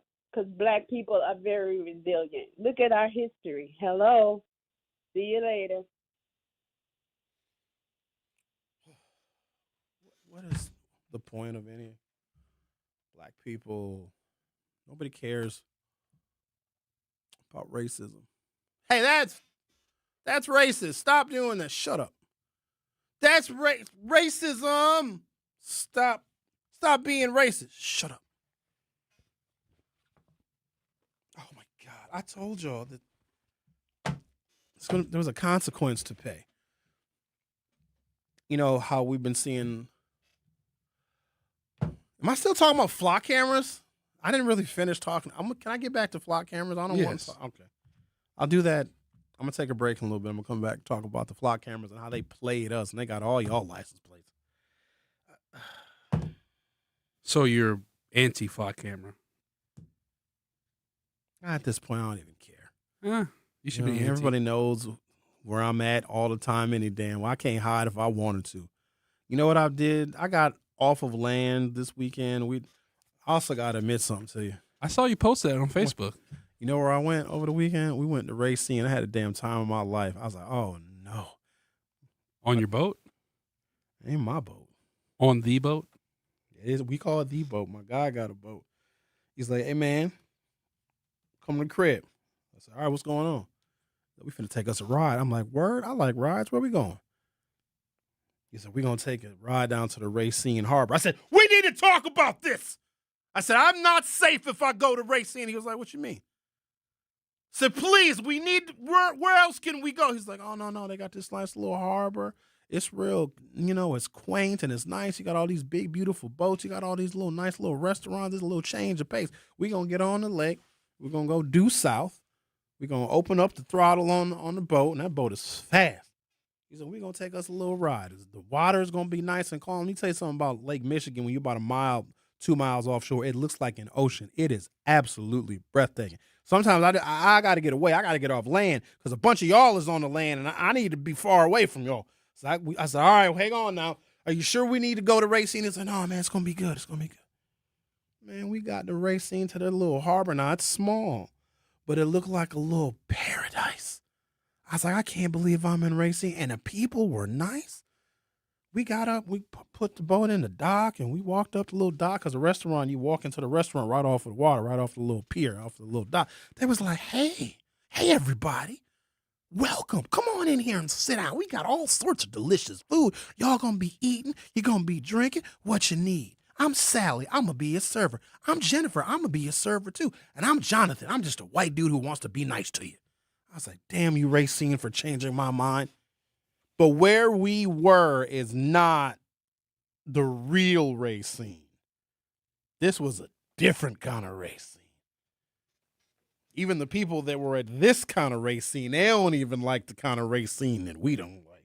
Ooh, it was nice. It was so good to get away. Because when you leave the land, you leave all of the cares and the worries of the land. But then we got back to Milwaukee. Like, damn it, here we go all over again. I should have stayed in Racine. No good thotting? Friday night there. Yeah, Friday. You got to have one thought night. You can't thought too much because you'll get thoughted out. I try to get at least 2 to 3 thought nights on the weekends. You're a young guy. That's what that is.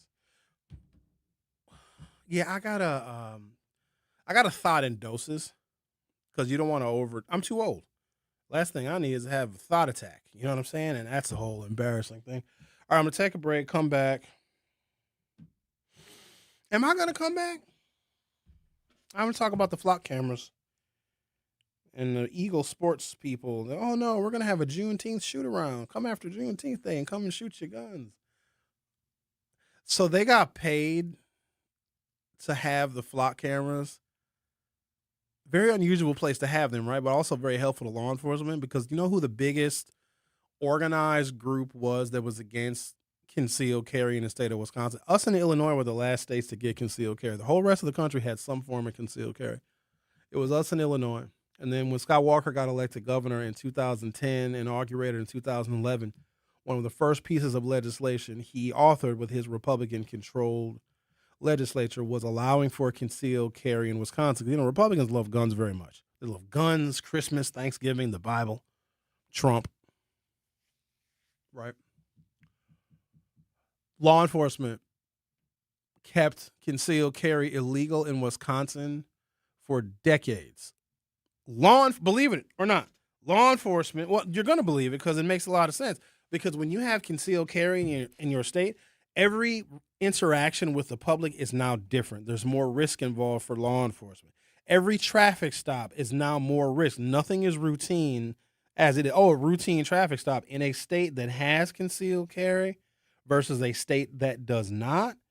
That puts law enforcement in dramatically more danger because they have no idea, literally no clue who may have a firearm and who may not. Now, I would like to believe that most people that have firearms are responsible gun owners, because if they weren't, we'd have even more murder, and we got a lot of murder. But if gun owners were writ large irresponsible, the world would be even more dangerous than it is.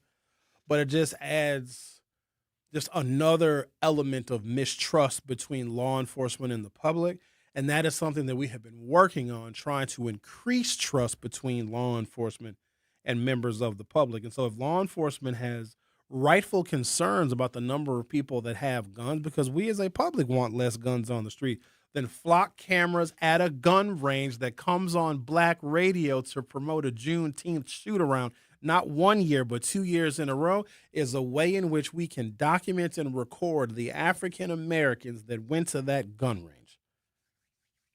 How they use that information, I don't know. I know that Eagle has said, full disclosure, that they're going to breach their contract with Flock, but they not only got paid from Flock, they may have gotten a kickback from local law enforcement as well. Hey, Eagle Sports Range, we're looking for a particular person. We're wondering if you've seen their make and model of vehicle. Can you check your Flock data? Oh, yeah, here it is. All right, we'll write you a check for $3,700. But they came here to promote it. That bothers me, because they intentionally targeted African Americans, intentionally, getting us to go out to their little shooting range night on Juneteenth day till midnight. That just sounds like something aimed at black people, because we don't wake up till late. Bob just called about 20 minutes ago. He said he just woke up, which don't make no sense because old people get up early. Old people get up so early, when they go to bed and they wake up, it's still the same day. The Truth with Sherwin Hughes will be right back. Don't touch that dial. The Truth with Sherwin Hughes will be right back on 1017 The Truth, The Truth app, and 1017thetruth.com. In Milwaukee County, equity means making sure everyone has a real chance to thrive. That's why the Milwaukee County Office of Equity works to help remove barriers, strengthen community connections, and support fair access to opportunities across Milwaukee County. Want to learn what they do, explore resources, or find ways to get involved? Just search Milwaukee County Office of Equity online. Milwaukee County Office of Equity, advancing equity for all Milwaukee County residents. For more information, search Milwaukee County Office of Equity online. Milwaukee Public School families, the first day of school is Tuesday, September 1st, and there's still time to enroll. MPS offers programs to fit every learner, including bilingual, Montessori, special education, and more. All MPS students receive free breakfast and lunch. Enroll today at milwaukeepublicsschools.org/enrollment or visit MPS Student Services at 5225 West Bleeth Street, Monday through Friday from 8 a.m. to 4 p.m. Thank you for choosing MPS. When a warrior faces adversity, he fights through it. He finds a way. Freedom isn't free. Rolling strong. Belief. Believe you can, and you will. Wheelchairs for Warriors provides mobility solutions to veterans and first responders injured in the line of duty. Join the mission and visit wheelchairsforwarriors.org. Here's the deal. We gotta set ourselves up. See, retirement is the long game. We gotta make moves and make them early. Set up goals. Don't worry about a setback. Just save up and stack up to reach them. Let's put ourselves in the right position.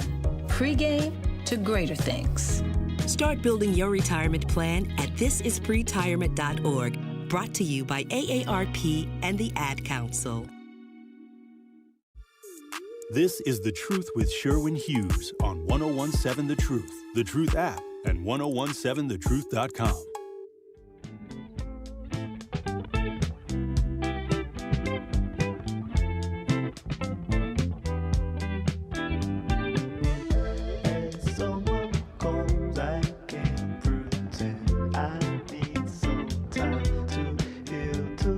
Eagle Sports Range in Cudahy says it has removed all of its flock safety cameras, citing privacy concerns. General Manager Xavier told TMJ4 3 flock cameras were installed when the range opened around December 2023. In a statement released Friday, the business said it installed the automated license plate reader cameras after other gun ranges in the Milwaukee area were broken into. Oh, shut up. It's not why, so you could provide information to law enforcement about who was going to your establishment to shoot guns. That's why they came on Black radio specifically to promote a Juneteenth shoot night, because they wanted to encapsulate and ensnare more African-American gun owners, whether it be legal or illegal, so you could have their information. That's so disrespectful. And then when some of us raised issue with why they were targeting African-Americans on Juneteenth Day to encourage us to go shoot, they're like, well, we just think it'll be a great family activity. No, it's so you can get our data. It said the cameras were intended to, quote, deter criminal activity and protect our customers and property. I'm trying to just rationalize this. The likelihood that that place would be broken into. But also, that doesn't make any sense. Because when you know how much ID you got to show to rent a gun, to use a range, they already identify you. So if one of the, well, I guess no, if somebody just decides they want to rob a gun, stupidest place to rob. I don't know. I guess if they were worried about somebody breaking in after hours, I don't know. I'm trying to rationalize their statement, which I shouldn't do because I think that it was deception. Flock safety cameras detect the license plate number, the make, model, and color of all vehicles that pass by. Xavier said the cameras were used once in the last 2 years to help police investigate theft of a firearm. Oh, I don't believe that either. They only use the flock cameras once in the past 2 years, and they collect data constantly. And so you mean to tell me that when they had their 2 Juneteenth shoot nights in 2026 and 2025, they didn't utilize any of that data from those people that were coming at 9 o'clock, 10 o'clock, 11 o'clock at night to shoot their guns? Oh, stop it. What's the point of having the cameras then? You know how golden that data is, because the number of African Americans whose vehicles may be used in some of these crimes, a drive-by shooting or a robbery, et cetera, et cetera. And if you have somebody going to the range to a Juneteenth shoot night, it makes investigating that person a hell of a lot easier. It also makes it a lot easier to track and to log individuals who go to Eagle Sports Range that also have firearms, because that information is shared by local law enforcement agencies. So here's a little example of how this may work. Let's say you went to one of the Juneteenth shoot nights, and some of you did. Okay, they got your information. They got the make, the model of your car, and all the details that are contained in the registration of your vehicle. Okay, and then let's say, I don't know, a couple weeks later, a couple months later, you might be doing a little bit of speeding. Nothing too crazy, but you were exceeding the posted speed limit, or maybe you mistimed a red light or a yellow light, and they're going to pull you over for running a red light. That cop is now going to come up to your vehicle with their gun drawn because they know that you have a firearm, because they caught your vehicle at the Juneteenth shoot night. They may search your vehicle. That's the problem that I have, and I think that they knew that, because otherwise, why in the hell would they even sign up for this in the first place? All right, let's take it. No, I'm not taking a break yet. I'm over here trying to rush myself to break. However, he said the range's concerns began months ago. Quote, we've noticed the concerns before it ever got as big as it is now, Jabbar said. We wanted to be ahead of it, so we reached out. And show a picture of this dude. Oh, he's very much looks like Middle Eastern. Got that Middle Eastern beard. Got his Eagle Sports Range T-shirt on, and he is obviously open carrying a firearm in this photograph that appears via TMJ4.com. According to the business's statement, Eagle Sports Range contacted Flock in February to request removal of the cameras, but was told it was contractually obligated to keep them in place. Xavier said the business decided to remove the cameras anyway after a viral video circulated showing cameras on their property. After the video circulated, we made a clear decision. We care more about the privacy of our customers than we do about a contract, the statement reads. Xavier said the decision was not prompted by any misuse of the cameras at Eagle Sports Range. Instead, he said the business grew concerned about broader privacy issues. We have the same concerns as everyone else. When I leave Eagle, I'm still in the community having the same concerns and wanting the same privacy everyone else does, Xavier said. Our concern is everyone having that information. I don't think anyone should have that information. So Eagle Sports Range is located in Cudahy. And what we know about flock camera data is that local law enforcement shares it freely. If Cudahy wants access to flock camera data from Milwaukee, they request that they get it. If Milwaukee just wants to know so they can log a file or create a data profile of people who may be from Milwaukee that went out to Eagle on Juneteenth night, where I'd imagine a disproportionate number of the people that were there were probably African American. How many white people were going to the shooting range at 11:30 at night on Juneteenth Day? Not very many. Do you know how valuable that data is? And I would say, okay, maybe this helps us, solve some crimes, or we have an accurate log of the people that have firearms, but that kind of surveillance is illegal. Now, had they promoted and said, oh, by the way, everybody, we're having a Juneteenth shoot night, we're going to get your license plate when you pull into the parking lot. Oh, yeah, we're going to send that information to the Cudahy Police Department, and then any local law enforcement will be able to get that information about when you came, how long you stayed, all of the details. We're just going to let you know ahead of time. And you know as well as I do that nobody would have showed up to that.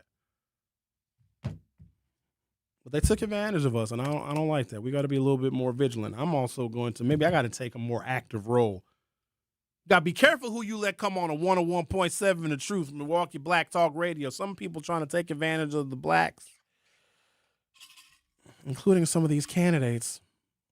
Okay, now I'm going to take a break. When I come back, do we talk about the election or we talk about relationships? A little bit of both. I'll be back in 3 minutes. The Truth with Sherwin Hughes returns after this on 101.7 The Truth app, and 101.7thetruth.com. Life's better with Drive My Way from American Family Insurance, because we know it's more than just a car. It's your escape pod, your adventure mobile, your memory maker. And we help protect the dreams that drive you. Personalize what you pay for auto insurance and you could save between 10 and 35%. American Family Insurance. Get a quote and find an agent at amfam.com. Product pricing and availability vary based on the way you purchase insurance and by state. Unsafe driving behaviors may increase your rate. American Family Mutual Insurance Company, SI, and its operating companies, 6000 American Parkway, Madison, Wisconsin. Our leaders need to stand up to Trump and Tom Tiffany. But Francesca Hong's record is a distraction we can't afford. Bizarre rants against holidays, from Thanksgiving to Valentine's Day, calls to defund the police, voting against protecting kids from sexual predators. We can't trust Francesca Hong to defend the progress we've built in Wisconsin. Call Francesca Hong at 608-266-5342 to say her record hurts us. Paid for by Wisconsin Future Rising. Talking about guns with others might not always feel comfortable, but it could save a life. Here's a way to start a conversation. Your family is going over to your neighbor's home for dinner for the first time. How would you ask if there are any unlocked guns in the home? Hey, we're so excited for tonight. Before we come over, though, may I ask if there are any unlocked guns in your home? Our guns are stored securely, locked in a safe that the kids can't access. Awesome. Learn how to have the conversation at agreetoagree.org. Brought to you by the Ad Council. Wherever there's a need in our communities, there's a United Way, improving lives so everyone can thrive, where more people can gain access to health care and nutritious food for their tables, where more community members can benefit from financial education and get connected to local resources for housing support, and where children are given more chances to reach their full potential. Community is where we find our strength and where we share our hope. United is the way. Visit unitedway.org. Are people around me safe when I vape? Science does not support that belief. Exhaled vape emissions linger in the air, affecting indoor air quality and bystanders in the same space through secondhand exposure. Vaping emissions can also accumulate on clothes, hair, dust, and furniture, leading to exposure risks to bystanders of all ages. And vaping around a pregnant person can lead to serious health impacts on fetal and childhood development. Enough with the puff. Learn more at ul.org/vaping. My mom has decided to learn to paint, and she's good. My dad's now into creative cuisine, and I've already put on 6 pounds. Learning new things comes with age. My mom, she started forgetting my name and what we're talking about. Forgetting well-known things doesn't. Memory loss may be a sign of Alzheimer's disease. Early detection gives you and your loved one time to plan for the future. Learn the warning signs of Alzheimer's at 10signs.org. Brought to you by the Alzheimer's Association and the Ad Council. Milwaukee Black Talk lives here on 1017 FM and 1510 AM, W269DL Milwaukee, and WGKB Waukesha. You are listening to The Truth with Sherwin Hughes on 1017 The Truth app, and 1017thetruth.com. Just got my hair done. I'm acting brand new. Going out tonight, feeling sexy in my mood. Pink blush on my face, brown lip liner, lip gloss nude. Now he wanna lick my bum, but clock my rod to talk. Got him going crazy for that poo, nah. I get what I want, I got that ooh shalaka. He do what I say for that da. Welcome to Hour 3 of The Truth with Sherwin Hughes. Oh, you knew I was going to play it. You knew that I was. That song is going to be stuck in your head, and you old people are going to be singing that song to your grandchildren while you attempt to twerk. I'm going to read the results of the poll that we've had up for the past couple of hours. Do you support the use of flock cameras? 61% of you say no, you do not. 39% of you are okay with sacrificing a little bit of privacy for safety. Fair enough. Xavier, let's delete this poll because I want to ask another question. And I'm not asking this question maliciously, and I want people to answer honestly, because racism is something that we discuss with great frequency, and we discuss it in a lot of different contexts. There's the kind that is overt, that is blatant, and then there is the kind that is more structural, it is more institutional, and it's covert and kind of behind the scenes. It's almost ambiguous. It's hard to tell, and then when you think you feel something that's racially biased and you call it out, someone will very quickly push back and say, oh, no, that's not racist. That's just a figment of your imagination. So they will gaslight you so you actually are unable to detect, or you stop trying to spot and identify incidences where there is, in fact, racial bias. The more I talk about this country, what it is and its foundation, the more race is evident in just the formation of literally everything from the Electoral College to our modern political system to the realignment of the parties. The parties realign to have a reflection of the impact of race in this moving target that white supremacy often is. And so here's what I want to ask you. And I want everyone to participate in this poll because our polls are anonymous. We don't know who says what. What percentage, if you just had to guess, and you don't have to know any detail, you don't need any scientific study, but just subjectively, if you're any race of people, what percentage of white people do you believe is racist? And I want to look at the entire range, the range from like overtly racist. They'll tell you they don't like N-words and they use racially insensitive language, and maybe they're affiliated with the far right in one of these separatist groups. So I want you to look at the entire spectrum of racism. So the very extreme, so include that in your number when I'm asking the question, when we're asking this question via another poll, what percentage of white people do you think harbor some kind of racial bias? And then it can go down to well, I just feel a little uncomfortable in all black spaces, or the woman who's carrying her purse and she's walking on the sidewalk and a black man is walking toward her where she'll either clutch her purse or maybe she'll cross the street. That's low level. It's still racial bias. It's still expecting and prejudging an African-American man that he may rob her, right? So that's a low level. Or even the racism of low expectations. Like, oh, we're not going to have a reading curriculum that's on grade level for these black kids because, they're all a little bit slow. That's racist too. If you have low expectations for black children, a lot of times they will meet them, especially if you are providing low expectations for them from the beginning. So if you had to just guess, take a stab at it. And some of you believe that racism is dead. It died when Barack Obama got elected, even though Barack Obama was treated like a black man, even though he was president. What percentage of Caucasian people do you believe harbor some kind of racial resentment? From the minute to the extreme. I often tell a story of when I was going to Blue at the Pfister Hotel, which I haven't been to in a long time, but this was many years ago. And I'm waiting for the elevator because the Pfister is on the 23rd, or the Blue rather, which is a lounge, is on the 23rd floor of the Pfister Hotel. Beautiful views of the city. They got these huge floor-to-ceiling windows, and they have seating right next to those windows. Milwaukee's skyline has really come a long way, and Blue is a wonderful place to be able to take it all in. Grab yourself some appetizers, some hors d'oeuvres, and grab yourself a little cocktail beverage. Lovely place for happy hour. So I was going to Blue many, many years ago. I think I was meeting some friends there. So I'm in the lobby of the Pfister on the first floor, about to catch the elevator to go up to the 23rd floor. And there was a white woman, probably in her mid to late 60s, if I had to guess, and she was by herself. And we're standing by the elevator. She is waiting for the elevator just like I am. The elevator doors open. I walk in first because she didn't move when the elevator doors open because, I'm a gentleman. Chivalry is not dead. And I was going to say, ladies first, but she didn't stand there, or she didn't motion toward the elevator. She's just standing, looking straight ahead, though. So she's looking into an empty elevator.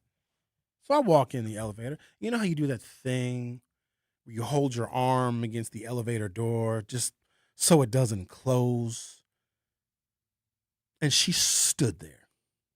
She did not enter the elevator. And I'm holding the elevator for her like a fool, and she's literally just staring in my face. I removed my arm, and the elevator closed. Now, that could have been a whole bunch of things. But the only way I was able to take it was she did not feel comfortable getting in the elevator with me because I'm a man. Or maybe she didn't feel comfortable getting in the elevator with me because I am black, and maybe it was a combination of both. But the fact that she stared directly at me, you know what something suitable would have been to say? Not that she was required to say anything, because here's the thing. She didn't have to get in the elevator with me because another elevator would certainly come along. Oh, no, go ahead. I'm waiting for my friend. I'm waiting for my husband. I'm just going to wait right here. You go on up. But she didn't do that. And that stuck with me for some reason because it was right there directly in my face. And then I start rehearsing things in my head. Like, what did she think I was going to do to her? Beat her up and murder her in the Pfister elevator? Well, I got to come out of the elevator at some point. And if it's me walking out of an elevator and a dead white woman, that's pretty damning evidence. You know what I mean? So I'm thinking to myself, like, what was the worst that was going to happen? Was going to ask her about a recipe for spaghetti? Like, what? I was so offended by that. When the door closed, I wanted to hit the bottom. I'm going back down to the first floor. I'm finna wait with this hoe. Me and this hoe gonna wait together. We gonna get in this elevator together, or we gonna take the stairs. She's really gonna call the cops. Call them. I'll call them first. That's my thing now. Well, I think I'm gonna call the police. I'll call them for you. Here, let's both call them. So we have a new poll up, and I'm just curious, based on what you know, and I want white people to answer this too, because you know who are the best people at detecting racism and who's racist? Other white people. I use white people as like my racism detector, like a metal detector, but for racism, because I want to know. And here's the thing, I don't even get mad at white folks. I understand their ignorance because I know exactly where it comes from. It is produced by America. It is. If you keep people benign to racial issues and you tell everyone it's just a figment of black people's imagination, and you use any example of black success to say, oh, racism doesn't exist anymore, that's what America's supposed to do. I don't blame white people for thinking the way that they think, and sometimes I appreciate them thinking the way they think, because if I can put all of them in a box, then I know how to maneuver. Because I know that racism is based entirely on ignorance. And if you are ignorant, there are ways in which I can maneuver. If you're ignorant, especially when it comes to race, you probably see the world literally and figuratively in black and white. There's very little in between. And if you see the world in black and white where there's no in between, you don't really apply for special cases or certain scenarios or exceptions to the rule. If you see the world in literally and figuratively black and white when it comes to racial issues because of your racial bias, then I will live and work in the gray area where you will never be able to see me. And so my curiosities always get the best of me, and I may be disappointed in what these answers are, but I want to know, especially white people, because you guys know, which of your cousins, nieces, nephews, your parents, your pastors, your counselors, your therapists, your bosses, your managers, your coworkers, white folks know who is racist because they feel very comfortable talking about the issues of race around one another. And we also have spies. I call them my little beige sentinels. They're very light-skinned black people that oftentimes can pass. Not everybody can pass. Some folks can pass. It's some black people that they got blonde hair and blue eyes, but they very well may be biracial. And whenever they enter spaces of all white people and other white folks think that they are also white, the things that they will say, not knowing that person is biracial. I love our little sentinels because they come back and they tell it all. Sure, when they thought I was white, you ain't going to believe what they said to me. Or there are some white folks that are allies, and they'll go into all white spaces, and they'll have a bunch of black friends, but these white people who they're sharing space with don't know that. And you walk into a space, especially a white woman with blonde hair and blue eyes, you walk into a space that's, majority white men, they will let the N-word fly like it's the word the, if, but, or and. And they'll come back and say, sure, when you won't believe what they said. Oh, no. I totally believe it. So white people have a much better barometer of who is racist and who is not. I'm gonna try and prove a point when I get some details from you all. So go to youtube.com or open up your YouTube app from your smartphone or other mobile device. Search 1017 The Truth. Hit subscribe. You'll be able to vote in our YouTube poll, our new YouTube poll. What percentage of white people do you think have some kind of racial bias? And this spans the entire range from just benign ignorance and a little bit of prejudice to someone who was overtly racist, and they'll tell you, and maybe they're a member of a white separatist group, like they're proud of their white heritage and they think black people should go back to Africa. So what percentage of white people do you think fall somewhere on that spectrum, on that continuum? Okay, while you're thinking about that and voting in the poll, let's talk to Al. You're on 1017 The Truth. How are you? I'm doing good, and happy Monday. First thing I want to say with the gun range, when they came on that show and said, come to the gun range on Juneteenth, me personally, I thought it was very low vibration, and I thought it was very Porsche monkey niggerish because they figure, hey, they black in their guns, so it was very low vibration. So, because they wouldn't have did that to no white folks. I also feel, moving to Kyle should have got an attorney. Because Crowley is not going to go up against no white man, and a racist knows the only thing that get him to act right is when you tap into his money. So Kyle should have got him a good attorney and took it to the table right there. I also feel that Republicans need their own holiday. We should call that holiday Pedophile Sunday. And the slogan should be, the truth won't be told if they're 6 and 7 years old. Oh. When you look at if you look at how the migrants goes in and they come out, single mothers, if you look at how these white men is molesting these girls, and the judges say, well, I just think you need some counseling so you don't have to register on a sex offender list or be in the database. When you look at how some of these politicians is doing all the rape, and when you look at the Bible, the boys and girls that have sex, kill them and keep the virgins for yourself. And also, I've recently, it was some Republicans who voted against banning kiddie porn. So since these Republicans can stand on business or saying you a proud rapist, stand on business and say you a proud pedophile. There's a video going around here with a white Republican stating, and this is not AI, there is nothing wrong with raping children. That is in a lot of y'all bloodlines. That is in a lot of y'all culture. I understand some of y'all was raised that way because your mother allowed you to sit on your grandfather's lap with no underwear, and some of your mothers laid there and knew that your father was banging your guts out. Damn. So since you stand on business as being a racist, stand on business and say I am a proud pedophile. And what I would ask you, Mr. Hughes, please don't if you are ever out. No, what I was going to ask you is if Israel come to you, beat his ass. He's asking you if he's gay. The answer is still no. So if he want to come to you, beat his ass. Ain't no talking. Have yourself a great day. Bye-bye.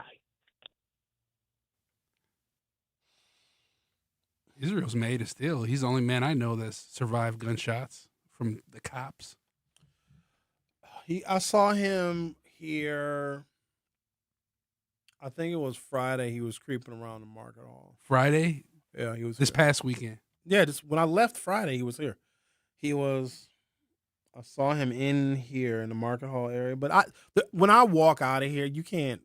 I got a little secret pathway. You can't find me when I walk out of the studio. I used to walk right through the market hall. That's stupid.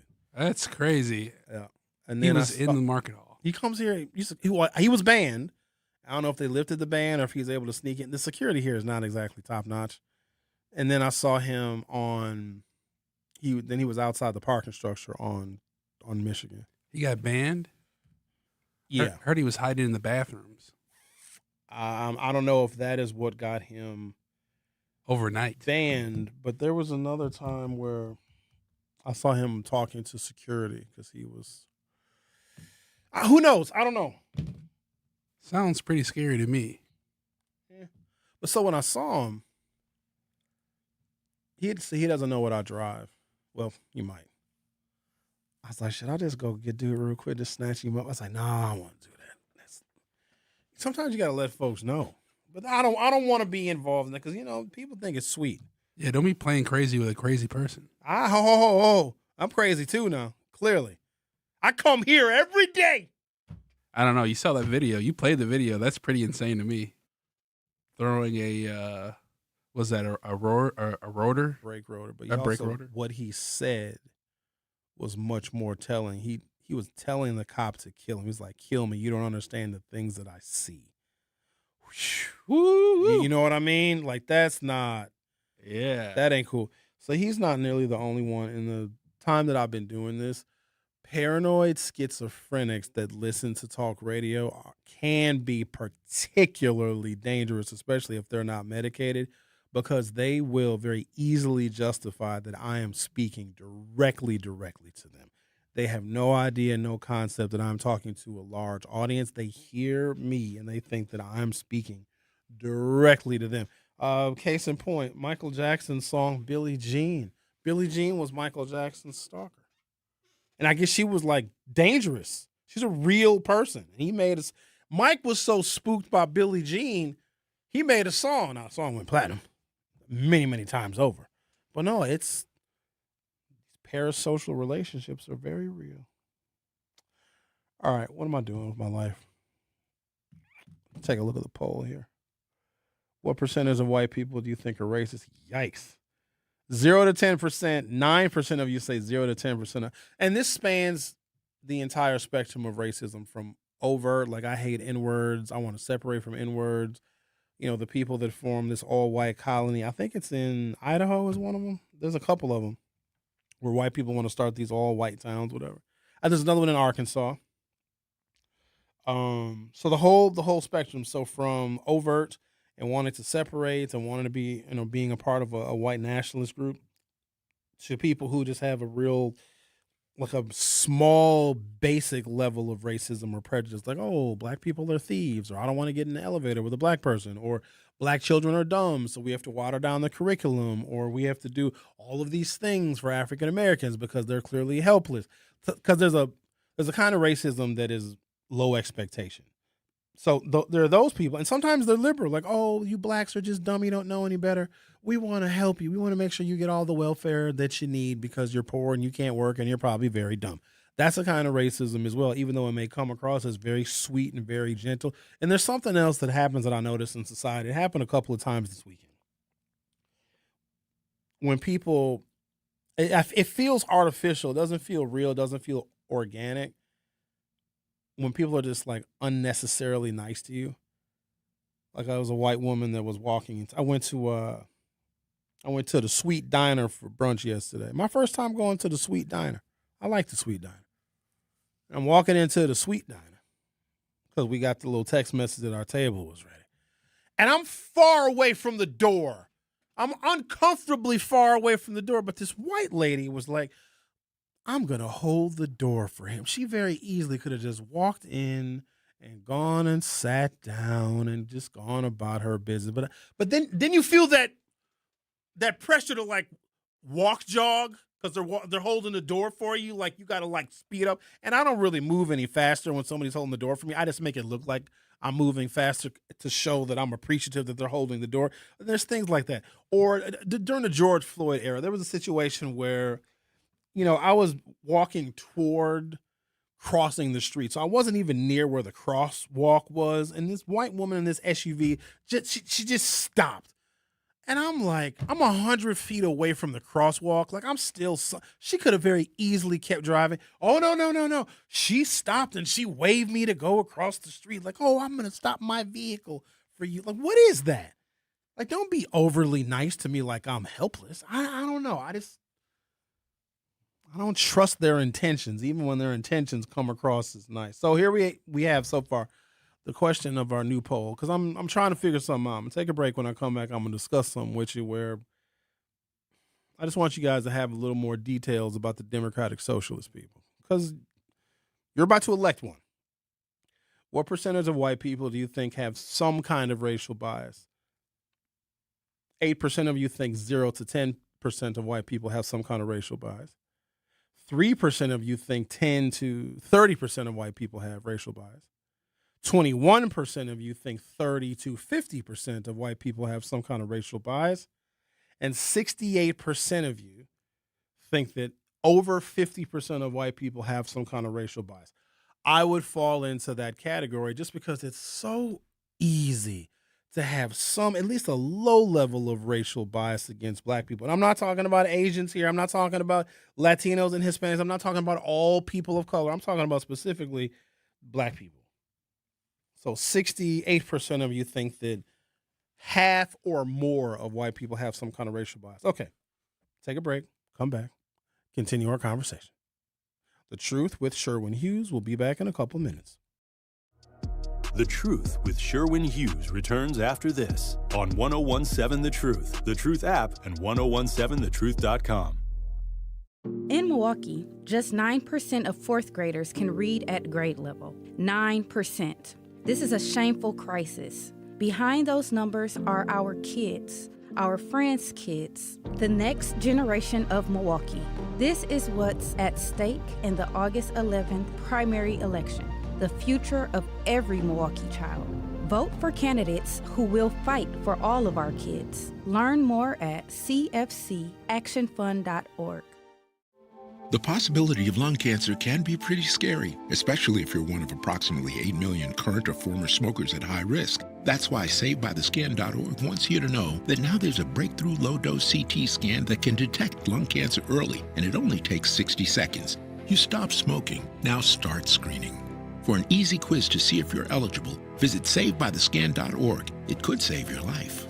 SaveByTheScan.org is brought to you by the American Lung Association's Lung Force Initiative and the Ad Council.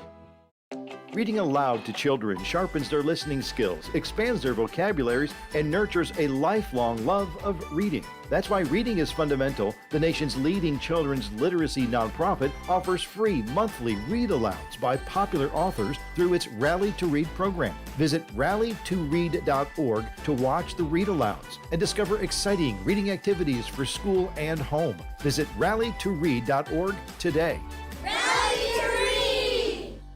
We asked parents who adopted teens to share their journey. When I met both of them, it was like my missing pieces were found. Like it was just like an instant, these are my kids. If you're considering adopting a teen, just do it. Kids need families. I don't care the age, everybody deserves a family. Learn about adopting a teen from foster care. Visit adoptuskids.org to learn more. A message brought to you by Adopt US Kids, the U.S. Department of Health and Human Services, and the Ad Council. Not completing high school is more of a social thing than it was an academic thing. Even though all these years have passed, I still had that longing to have my diploma. At age 30, Carissa finished her high school diploma. If you're even considering getting your high school diploma, you can do it. No one gets a diploma alone. If you're thinking of finishing your high school diploma, you have help. Find free adult education classes near you at finishyourdiploma.org. That's finishyourdiploma.org. Brought to you by the Dollar General Literacy Foundation and the Ad Council. Hear that? That's the sound of your life. Perfectly imperfect. Beating in rhythm to the world you've created. But every time you drive after drinking, the music gets drowned out. Your life sounds pretty great. Don't let a buzz ruin it. Buzz driving is drunk driving. Don't drive buzzed. A message from NHTSA and the Ad Council. You are listening to The Truth with Sherwin Hughes on 1017 The Truth, The Truth app, and 1017thetruth.com.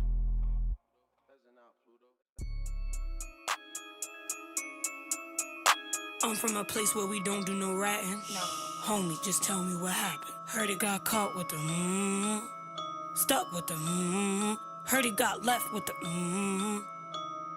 Whew. Hold on, wait. I didn't know this. They even offer 50% lane and range time discounts for the Juneteenth shoot around. They was determined to get them some black asses out there. Doors open early around 9 a.m. with late night hours extended through midnight on Juneteenth. Focus, family-friendly environment emphasizing responsible firearm ownership, safety education, and proper training. So if you went to the Eagle Sports Club shooting range, they captured your information of your vehicle on a flock camera. That's wild. All right, let's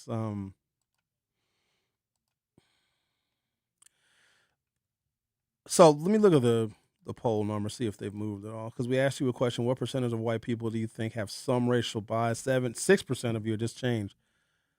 Think 0 to 10% of white people have some racial bias. 2% of you think 10 to 30% of white people have racial bias. 19% of you think 30 to 50% of white people have some form of racial bias. This is the whole spectrum from benign, low expectations kind of racism and prejudice all the way up through white nationalists and white supremacists. 73% of you believe that over 50% of white people fall somewhere on that spectrum of having at least a modicum of racial bias. I'm going to do the demographics of the different political parties, and I want you to think about this now. Because we were talking about white people. We're not talking about their affiliation. I'm not talking about white Democrats or white moderates or white liberals or progressives, none of that. Just white people in general. Because you are white before you have a political party affiliation. And a lot of times your racial bias is instilled in you before you even consider voting and before you are old enough to vote. There was an experiment done with children where they showed 4 and 5-year-old children black dolls and white dolls. And they asked these children, which doll is the nice doll? Even the black children pointed to the white doll. Which doll is the one that's naughty all the time? Even these children showed racial bias. Go look the study up. The doll experiment with 4 and 5-year-old children. So racial bias starts very early. And if it's instilled in a child that young, as they get older, confirmation bias will solidify it. And I don't know how we get to the bottom of that, but here we are. Approximately 80% of people that call themselves Republicans are white.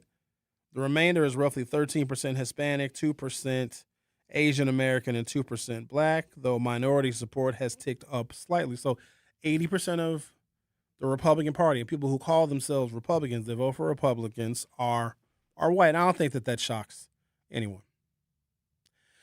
The Democratic Socialists of America did a membership survey to ascertain the demographics of who are paid members of the DSA. They've got about 120,000 paid members nationwide. And Francesca Hong, who is a candidate running for governor, those of you that are going to vote tomorrow, you will see her name on your ballot if you are going to vote and if you plan on voting for governor. Also note that her campaign it's done a really good job of talking about issues that are on the minds of people in the state of Wisconsin. Not necessarily any kind of a policy pathway to get some of those concerns into actual law, but to talk about those things that are on the minds of Wisconsinites really does help your campaign. Also, keep in mind, she's been doing a disproportionate amount of national news interviews with basically anybody, left-leaning, conservative, Fox News, Fox Business. She's taking every opportunity she can possibly get to do some national news interviews. Now, David Crowley has done some as well, but she's probably outpacing him as far as national exposure, 3-1. And you have to wonder, if you're running for governor of Wisconsin, why do you find it necessary to nationalize a gubernatorial race? If it's a Senate race, that's different because that can have an impact on who has the balance of power in the U.S. Senate and in Congress writ large. But she's taken every single opportunity she can to do these national interviews because even if she loses in November, she is platforming democratic socialism. And she is platforming it in a way in which they're going to get more attention, more notoriety, going to be exposed to more people, and they're going to raise more money. Please keep in mind she is not a Democrat. She is running as one. Bernie Sanders is not a Democrat either. He's an independent who's a democratic socialist, but he does caucus with the Democrats. Bernie Sanders has declined to endorse Francesca Hong. I think people need to investigate maybe why that is. He said, we don't get into those kind of races. Yes, you do, Bernie. You endorse governors. Yes, you do. You endorse mayors. You endorse Mamdani. Francesca Hong is trying to platform democratic socialism so that in the next couple of years, the platform of democratic socialism is going to be raised to such a high level that more people are going to find it legitimate. I just saw an interview with David Crowley. Somebody posted something on Twitter where they asked him about his number one opponent in this race, Francesca Hong, about, I don't know if it was data centers or affordable housing. He's still over here agreeing with her. When he is not drawing contrast with her in every single question any reporter can ask, then people might as well vote for her. They might as well. If you are not contrasting yourself, that's why the Republicans are bringing up she wants to abolish the police and abolish ICE and get rid of prisons and get rid of Christmas because it shows contrast. Republicans obviously support all of those things. She doesn't. In a voter's mind, especially a voter that does not dig deep into the issues, all you got to do is just show them black and white. Show them where this candidate wants to get rid of Christmas and this candidate loves Christmas, and most voters can make their mind up just from that. When you are agreeing with someone who is from a third party, you legitimize that third party because what they don't have is they don't have enough legislative support for their agenda. But if she continues to do these national interviews, she is elevating the platform of democratic socialism to where it is not only normalized, it almost looks like it's going to be the replacement of the Democratic Party, which I vehemently disagree with for a couple of reasons. From their own member survey, data from the internal membership survey of the Democratic Socialists of America, cited from their comprehensive member data, 85% of Democratic Socialists are white. The Democratic Socialists are whiter than the Republican Party. And then you have to wonder, why is there no agenda for Black Milwaukee? Why has there no been direct outreach to African-American communities? Why is their response to our children not being on grade level in reading and math? It's to take away educational options because the Democratic Socialists are even whiter than the actual Republican Party. And that's why I asked you this poll question, because clearly you guys believe that 73% of white people in this country have some kind of racial bias. So that means that you all may believe that the Democratic Socialists, as liberal as they may appear, they are a political party that is even whiter than the Republicans. And I want you to actually think about that. Do not think for a second because of somebody's pseudo-political affiliation that they can't be racist. One of the best ways to be racist, either overt or covert, is through your politics. That's the way you do it. You can fool black people into thinking that you love us, into thinking that you're liberal, because our stupid asses, we invite everybody to the barbecue. That's the stupidest thing that we ever did. We started giving out blanket invitations to white people coming to the barbecue because they are coming for malicious purposes to listen to us, to talk to us, to find out how we live, to find out details about our lives that they otherwise would never get because didn't used to let these folks come to our damn barbecues. Now y'all give an open invitation. They're using everything you say against you. On the survey that we are taking via YouTube. The Truth with Sherwin Hughes returns after this. Don't do that. I'm over here making a point. I'm over here cussing and getting mad. Don't be doing that. 73% think that 50% or more of the Caucasian folks have some kind of racial bias. Well, the Democratic Socialists are 85% white. So you got to think at least some of them probably have some racial bias as well. So now I'm going to take a break, come back, and we'll dig in a little bit deeper. Also, I got a voter guide for you as well, because tomorrow is election day, apparently. The Truth with Sherwin Hughes will be right back. Our leaders need to stand up to Trump and Tom Tiffany, but Francesca Hong's record is a distraction we can't afford. Bizarre rants against holidays, from Thanksgiving to Valentine's Day, calls to defund the police, voting against protecting kids from sexual predators. We can't trust Francesca Hong to defend the progress we've built in Wisconsin. Call Francesca Hong at 608-266-5342 to say her record hurts us. Paid for by Wisconsin Future Rising. Are you looking for a place to shop that offers a fair market price? You need to visit Century Food Store on 92nd and Lisbon Avenue. This week, buy Kellogg cereal for $3.99. Bone and Southern style pork ribs for $1.99. Smart Ones entrees, 5 for $10. Apple pie for $5.99. Southern peaches for $1.99. And Tyson chicken nuggets for $5.99. So what you waiting for? You can also order groceries through DoorDash, Uber Eats, and Instacart, or stop by Century Foods at 92nd and Lisbon Avenue today. Doctors Without Borders is delivering life-saving medical care where it's needed most in communities around the world. From bandaging war-wounded patients in Sudan to providing clean drinking water in Haiti, we're in more than 70 countries worldwide, bringing patients from sick to recovering, from emergency to aid, from crisis to care. This life-saving care is made possible by a global movement of supporters like you. Thank you.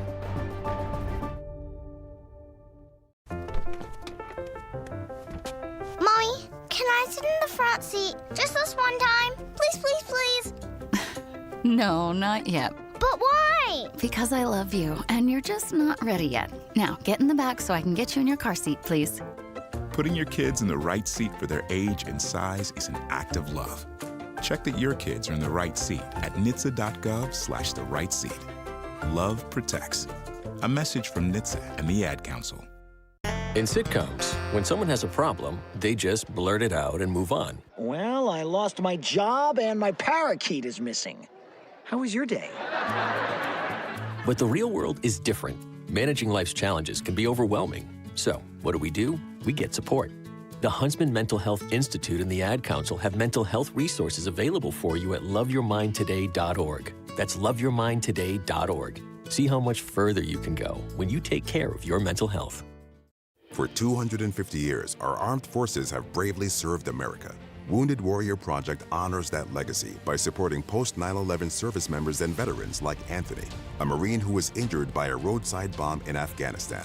They carried me through my injuries, not just my physical, but my mental. And seeing other vets doing the same thing helped me tell myself, hey, you can do this. Join us in honoring warriors at woundedwarriorproject.org/America. This is The Truth with Sherwin Hughes on 1017 The Truth app, and 1017thetruth.com.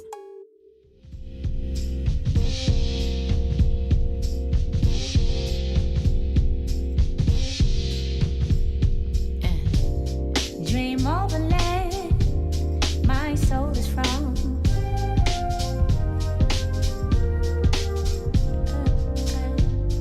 I hear a hand stroke on the drum. This is fun around here. All right, everyone. Love heated political discussions. I think this is important demographic information. Data from the internal membership survey of the Democratic Socialists of America, widely cited from their comprehensive member data, which they freely shared, and we appreciate that. Roughly 85% white, 4% black. 80% of Democratic Socialists are college educated. Only 4% are working in blue-collar jobs. So the working people that they say that they are fighting for, they're not even a part of that group. These are college-educated white folks. And they are whiter than the actual Republican Party. The Republican Party is roughly 80% white. Democratic Socialists are 85% white. So if you believe that white people harbor some kind of racial bias, then why wouldn't Democratic Socialists also harbor that racial bias but have a better way to try and mask it? 85% are non-Hispanic white. 9% of Democratic Socialists identify Hispanic, 5% Asian, African American, 4% More than 80% of members aged 25 and older hold at least a bachelor's degree, with roughly 35% holding an advanced or professional degree. These are highly educated white folks, and I don't want you to think for a second because someone is highly educated and Caucasian that they are not racist. Racism oftentimes precludes somebody's political affiliation because racial bias was built into someone long before they were casting ballots or identifying with a political party. Only 4% of Democratic Socialists, these are from the members now, people that actually pay dues and are an actual part of the Democratic Socialism political apparatus, only 4% are blue-collar, working-class Americans. The majority are employed in fields like nonprofits, social work, healthcare, and education. But for some reason, there is no policy platform to address how poor black children are performing in our public schools. In fact, their response to that is, quote unquote, fully fund public schools, but get rid of charter schools and get rid of other types of schools that the black community came up with so that we can give our children a fair shot. They are just as racially biased as Republicans. And here's the thing that I know thus far, and I've been around these blocks many, many times, and every so often America gets fed up with the political system and they threaten to flirt with a third party. Third parties really don't get any action, they don't get any rhythm, they don't get any traction because the establishment of either political party is where the money is at. And if Francesca Hong hopes to be successful in November, she's going to need that same establishment that she and her supporters have banished and disrespected. And I don't know how she comes back to the middle, especially if you don't have any kind of a platform for the city of Milwaukee. She would campaign here, absolutely, and she'll do well in Milwaukee County. But if there is no policy platform to address what's on the minds of the residents of this city, she's not going to get the share of votes she is going to need to beat a Republican is going to spend tens of millions of dollars to call her a communist and to say that she wants to defund the police and she wants to get rid of Christmas. Because one thing I've known about these folks that are on the far left that identify with democratic socialism and are supporters of Francesca Hong's, they are bullies. Now, there's a small share of people that are going to vote in tomorrow's election. We're lucky if we see 30% turnout. But of that 30%, they are very, very hearty in their support for a new political party or a third political party. In fact, the Democrats are not doing well at all, even nationally. They're something like 26 points underwater, which also helps the case of democratic socialists because the Democrats themselves, the actual real Democrats, are not doing very well in the eyes of the public. In fact, Chuck Schumer and Hakeem Jeffries are going to have a very, very tough time hanging on to their leadership positions come November and then come January of next year. But when the larger number of voters turn out in November, all of the demeaning comments and the disrespect that have been hurled at those of us who consider themselves a little bit more sensible and in the middle, and which is fine because it's politics and we know it's a blood sport. But if you have campaigned essentially against educational options for black children, you're not going to earn my vote. And you can't say, oh, Tom Tiffany is a lot worse. That don't work with me. And there's a whole bunch of other voters that feel the exact same way that I do. Now, they're not saying anything right now, but all we're doing is we're sitting back and we're collecting receipts because of the blatant disrespect and just the bullying being exhibited by these democratic socialists does not bode well for your candidate. And unfortunately, Francesca, who I'm sure is a very nice lady, I don't know her personally like that, she is going to have to explain the off-color and disrespectful comments and the arrogance of her supporters. And they're awful. If you say anything, even like questioning what her policy platforms are and how they're actually going to work, they will cut you personally. Engaging with them on social media is an absolute kiss of death. But I'd say let them show who they are, because I know this much. I will never be political allies with those people. If you're going to disrespect and like label us the quote unquote establishment, but you're going to need that same establishment and their votes, you don't get to talk to us any old kind of way and not have a political agenda and think you're going to get our votes. When you have a third party candidate on the ballot, it is actually easier for people to vote for someone else. Now, this is a lesson that needs to be learned, but also if she loses in November, she still wins because she, as a democratic socialist, legitimized her party by getting the nomination of the Democratic Party in Wisconsin. And here's how she's going to ensnare everybody, because you're going to have actual real Democrats. They're going to pretend to band together to, be with her so they can fight against Tom Tiffany. Every Democrat that goes on tour with her, that goes to events with her and travels around the state with her, you are taking away your own chances of being reelected, because you too are going to be platforming democratic socialism. And the way the profile is going to be raised of this offshoot party, which is 85% white. Remember, democratic socialists are even whiter than Republicans are. Even if they lose, they win, because she is doing national interviews to raise the profile of democratic socialism. And they need that because they need to raise more money, because they can't rely on the Democratic Party's establishment to give them money. There's no super PAC supporting the DSA. The Republicans have hundreds of them. So I'm going to take a break, come back. We'll grab some telephone calls on the other side. The Truth with Sherwin Hughes will be right back. Don't touch that dial. The Truth with Sherwin Hughes will be right back on 1017 The Truth, The Truth app, and 1017thetruth.com. In the United States, a vehicle is stolen every 31 seconds, about as long as this message. Luckily, you can take a few easy steps to protect your car in the same amount of time. Remove your valuables, roll up your windows, don't leave your car running unattended, lock your doors, and take your keys or fob. If you have information about a crime, call the police. If you suspect insurance fraud, also call 800-TEL-NICB. A public service message from the National Insurance Crime Bureau. I always had to be so good, no one could ignore me. Carve my path with data and drive. But some people only see who I am on paper. The paper ceiling, the limitations from degree screens to stereotypes that are holding back over 70 million stars. Workers skilled through alternative routes, rather than a bachelor's degree. It's time for skills to speak for themselves. Find resources for breaking through barriers at tearthepaperceiling.org. Brought to you by Opportunity at Work and the Ad Council. I'm Chris Jakimick. I served in the United States Air Force, and I deployed 3 times. So in 2017, I was serving as an Air Force First Sergeant. Our motto in that role is, my job is people, everyone is my business. But unfortunately in that year, I would lose my own brother, Lance Corporal Adam Jakimick, to suicide. The majority of veteran suicides are from guns. I store my weapons securely, not only for myself, but for my family. Store all your guns securely. Help stop suicide. My service never stops. Brought to you by End Family Fire and the Ad Council. And here's Heather with the weather.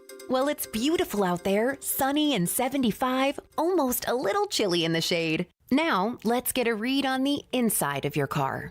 It is hot. You've only been parked a short time and it's already 99 degrees in there. Let's not leave children in the back seat while running errands. It only takes a few minutes for their body temperatures to rise, and that could be fatal. Cars get hot, fast, and can be deadly. Never leave a child in a car. A message from NHTSA and the Ad Council. Babes, what are you doing? What? I'm just mowing the lawn. No, it's blazing hot and dry out here. Don't you remember? Smokey Bear says. Avoid using power equipment when it's windy or dry. Where'd you learn this? Oh, it's on SmokeyBear.com with many other wildfire prevention tips. Right. Thanks, honey bear.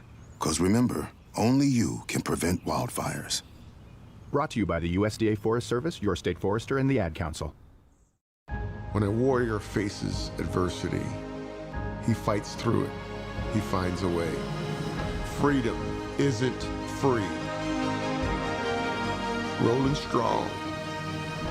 Belief. Believe you can, and you will. Wheelchairs for Warriors provides mobility solutions to veterans and first responders injured in the line of duty. Join the mission and visit wheelchairsforwarriors.org. You are listening to The Truth with Sherwin Hughes on 1017 The Truth app, and 1017thetruth.com.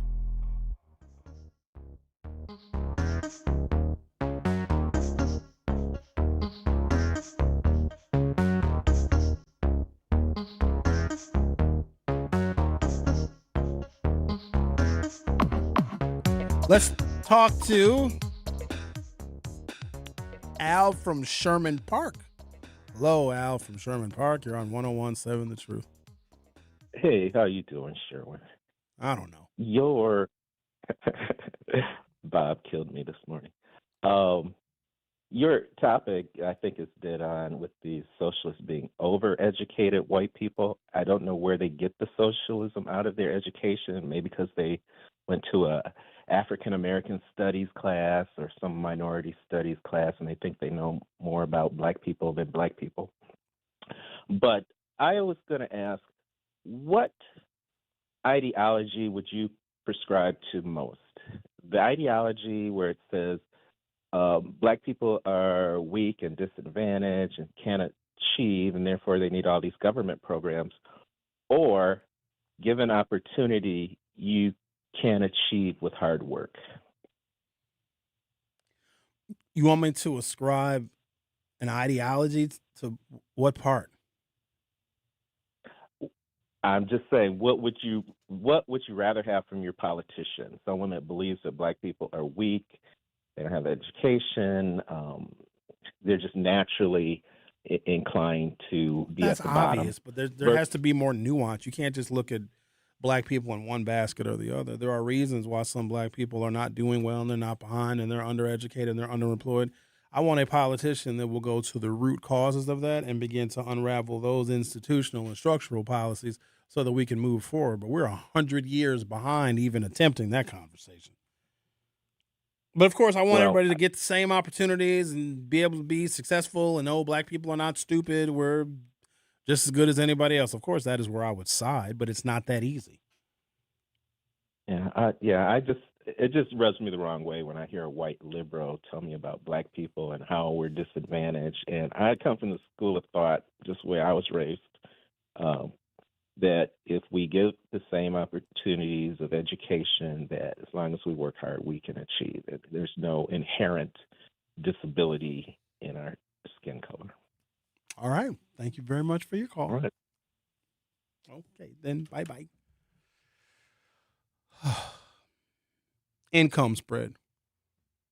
While 45% of Democratic Socialists of America reported household incomes below $60,000, 30% of them make $100,000 or more. Well, looks like I know who we're going to be taxing.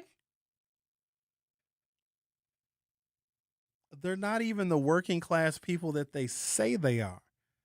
They have bachelor's degrees or higher, and a third of them make six figures. What are they even angry about? More than 80% of Democratic Socialists aged 25 and older have a bachelor's degree, with 35% holding an advanced degree or professional degree. So a third of them have master's degrees and PhDs, and another 30% of them, another third of them make six figures. These are not poor working class white people that want minimum wage raised. They are upper class, highly educated white folks. And their political party, Democratic Socialists of America, are even whiter than the Republican Party, which means that just inherently they are going to be detached and devoid from issues that impact the black community. And you do not have to take my word for it. Go and try and find Francesca Hong's agenda for the African-American community and African-American voters, keeping in mind that black people are still a significant part of the vote and the vote totals for black people in the state of Wisconsin. But if you have no agenda for us, wouldn't that be par for the course of a political party that is 85% white, with a third making over $100,000 a year and another third having a master's degree or higher? These are elite white people. That is what they are. That also hate the establishment. But as I'm looking at this, you don't get an advanced degree and make more than $100,000 a year in this country unless you are the establishment. The establishment is where you get your education from. The establishment is the corporate job you probably work at that is paying you six figures. But I also find it interesting the number of them that work in education and in social work. You know, a lot of them are baby snatchers. They come in our community. That's some of the most racist policy you'll ever see. They come and do a little spot check on a black woman who's a single mother raising her 3 kids. She got too many dishes in the sink. Baby snatcher, go take her kids away from her. The number of nonprofits that exist that are run by white women that get state grants, county grants and city grants to run nonprofit organizations to quote unquote help and work with and provide parenting classes and mentoring for Black people is astounding because I see how much money they make. I talked about the mentoring program. Milwaukee County used to offer a contract for mentoring where they pay these agencies between $90 and $120 per hour per mentor because I guess the county found it worthy to invest that kind of taxpayer money in finding mentors for Black kids. White women run those agencies and they pay the mentees or the mentors rather $15 an hour, but the agency is collecting between $90 and $120 an hour. So even after they pay their mentors, these agencies are collecting $75 to $105 per hour that one of their mentors is spending time with a Black child. It's a racket. And they are capitalizing financially off of social detriments in our community. Let's talk to the town. You only got about a minute, the town, because my show is over shortly, but go ahead. How you doing, sir? Real quickly, like white people, like they won't never address this, but like everything that they grew up with is almost racist. Like you look at the children's songs that they learned when they was a kid.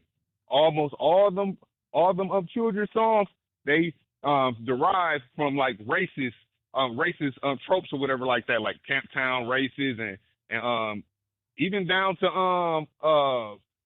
EIEIO. So like they've been raised from the start, and it's something that they won't, you know what I'm saying? They won't address for themselves. And then if somebody else address it, then you playing the race card. You know what I'm saying? That's all I have to say. Oh, yeah, and vote for Crowley. Y'all vote for Crowley, man. You Black, vote for Crowley. You don't got no choice, man. Peace. That's my time. All right, then. And we got some Democratic socialists in the YouTube chat. Y'all keep that same energy because the margin in which Francesca Hong will likely defeat David Crowley is going to be the exact same margin in which she loses to Tom Tiffany, mostly because of the arrogance and the narcissism and the blatant racism of Democratic socialists. And they're just bullies. And they're going to see. They're going to see. Even though they've already won because they have taken over the Democratic Party, and they don't care, quite honestly, if the Democratic Party loses because they are platforming democratic socialism. Next time I talk to you, it will, in fact, be Election Day. Until then, lunch break is up next. Life's better with American Family Insurance because we know you love working weekends. If it means working on your dream home, both inside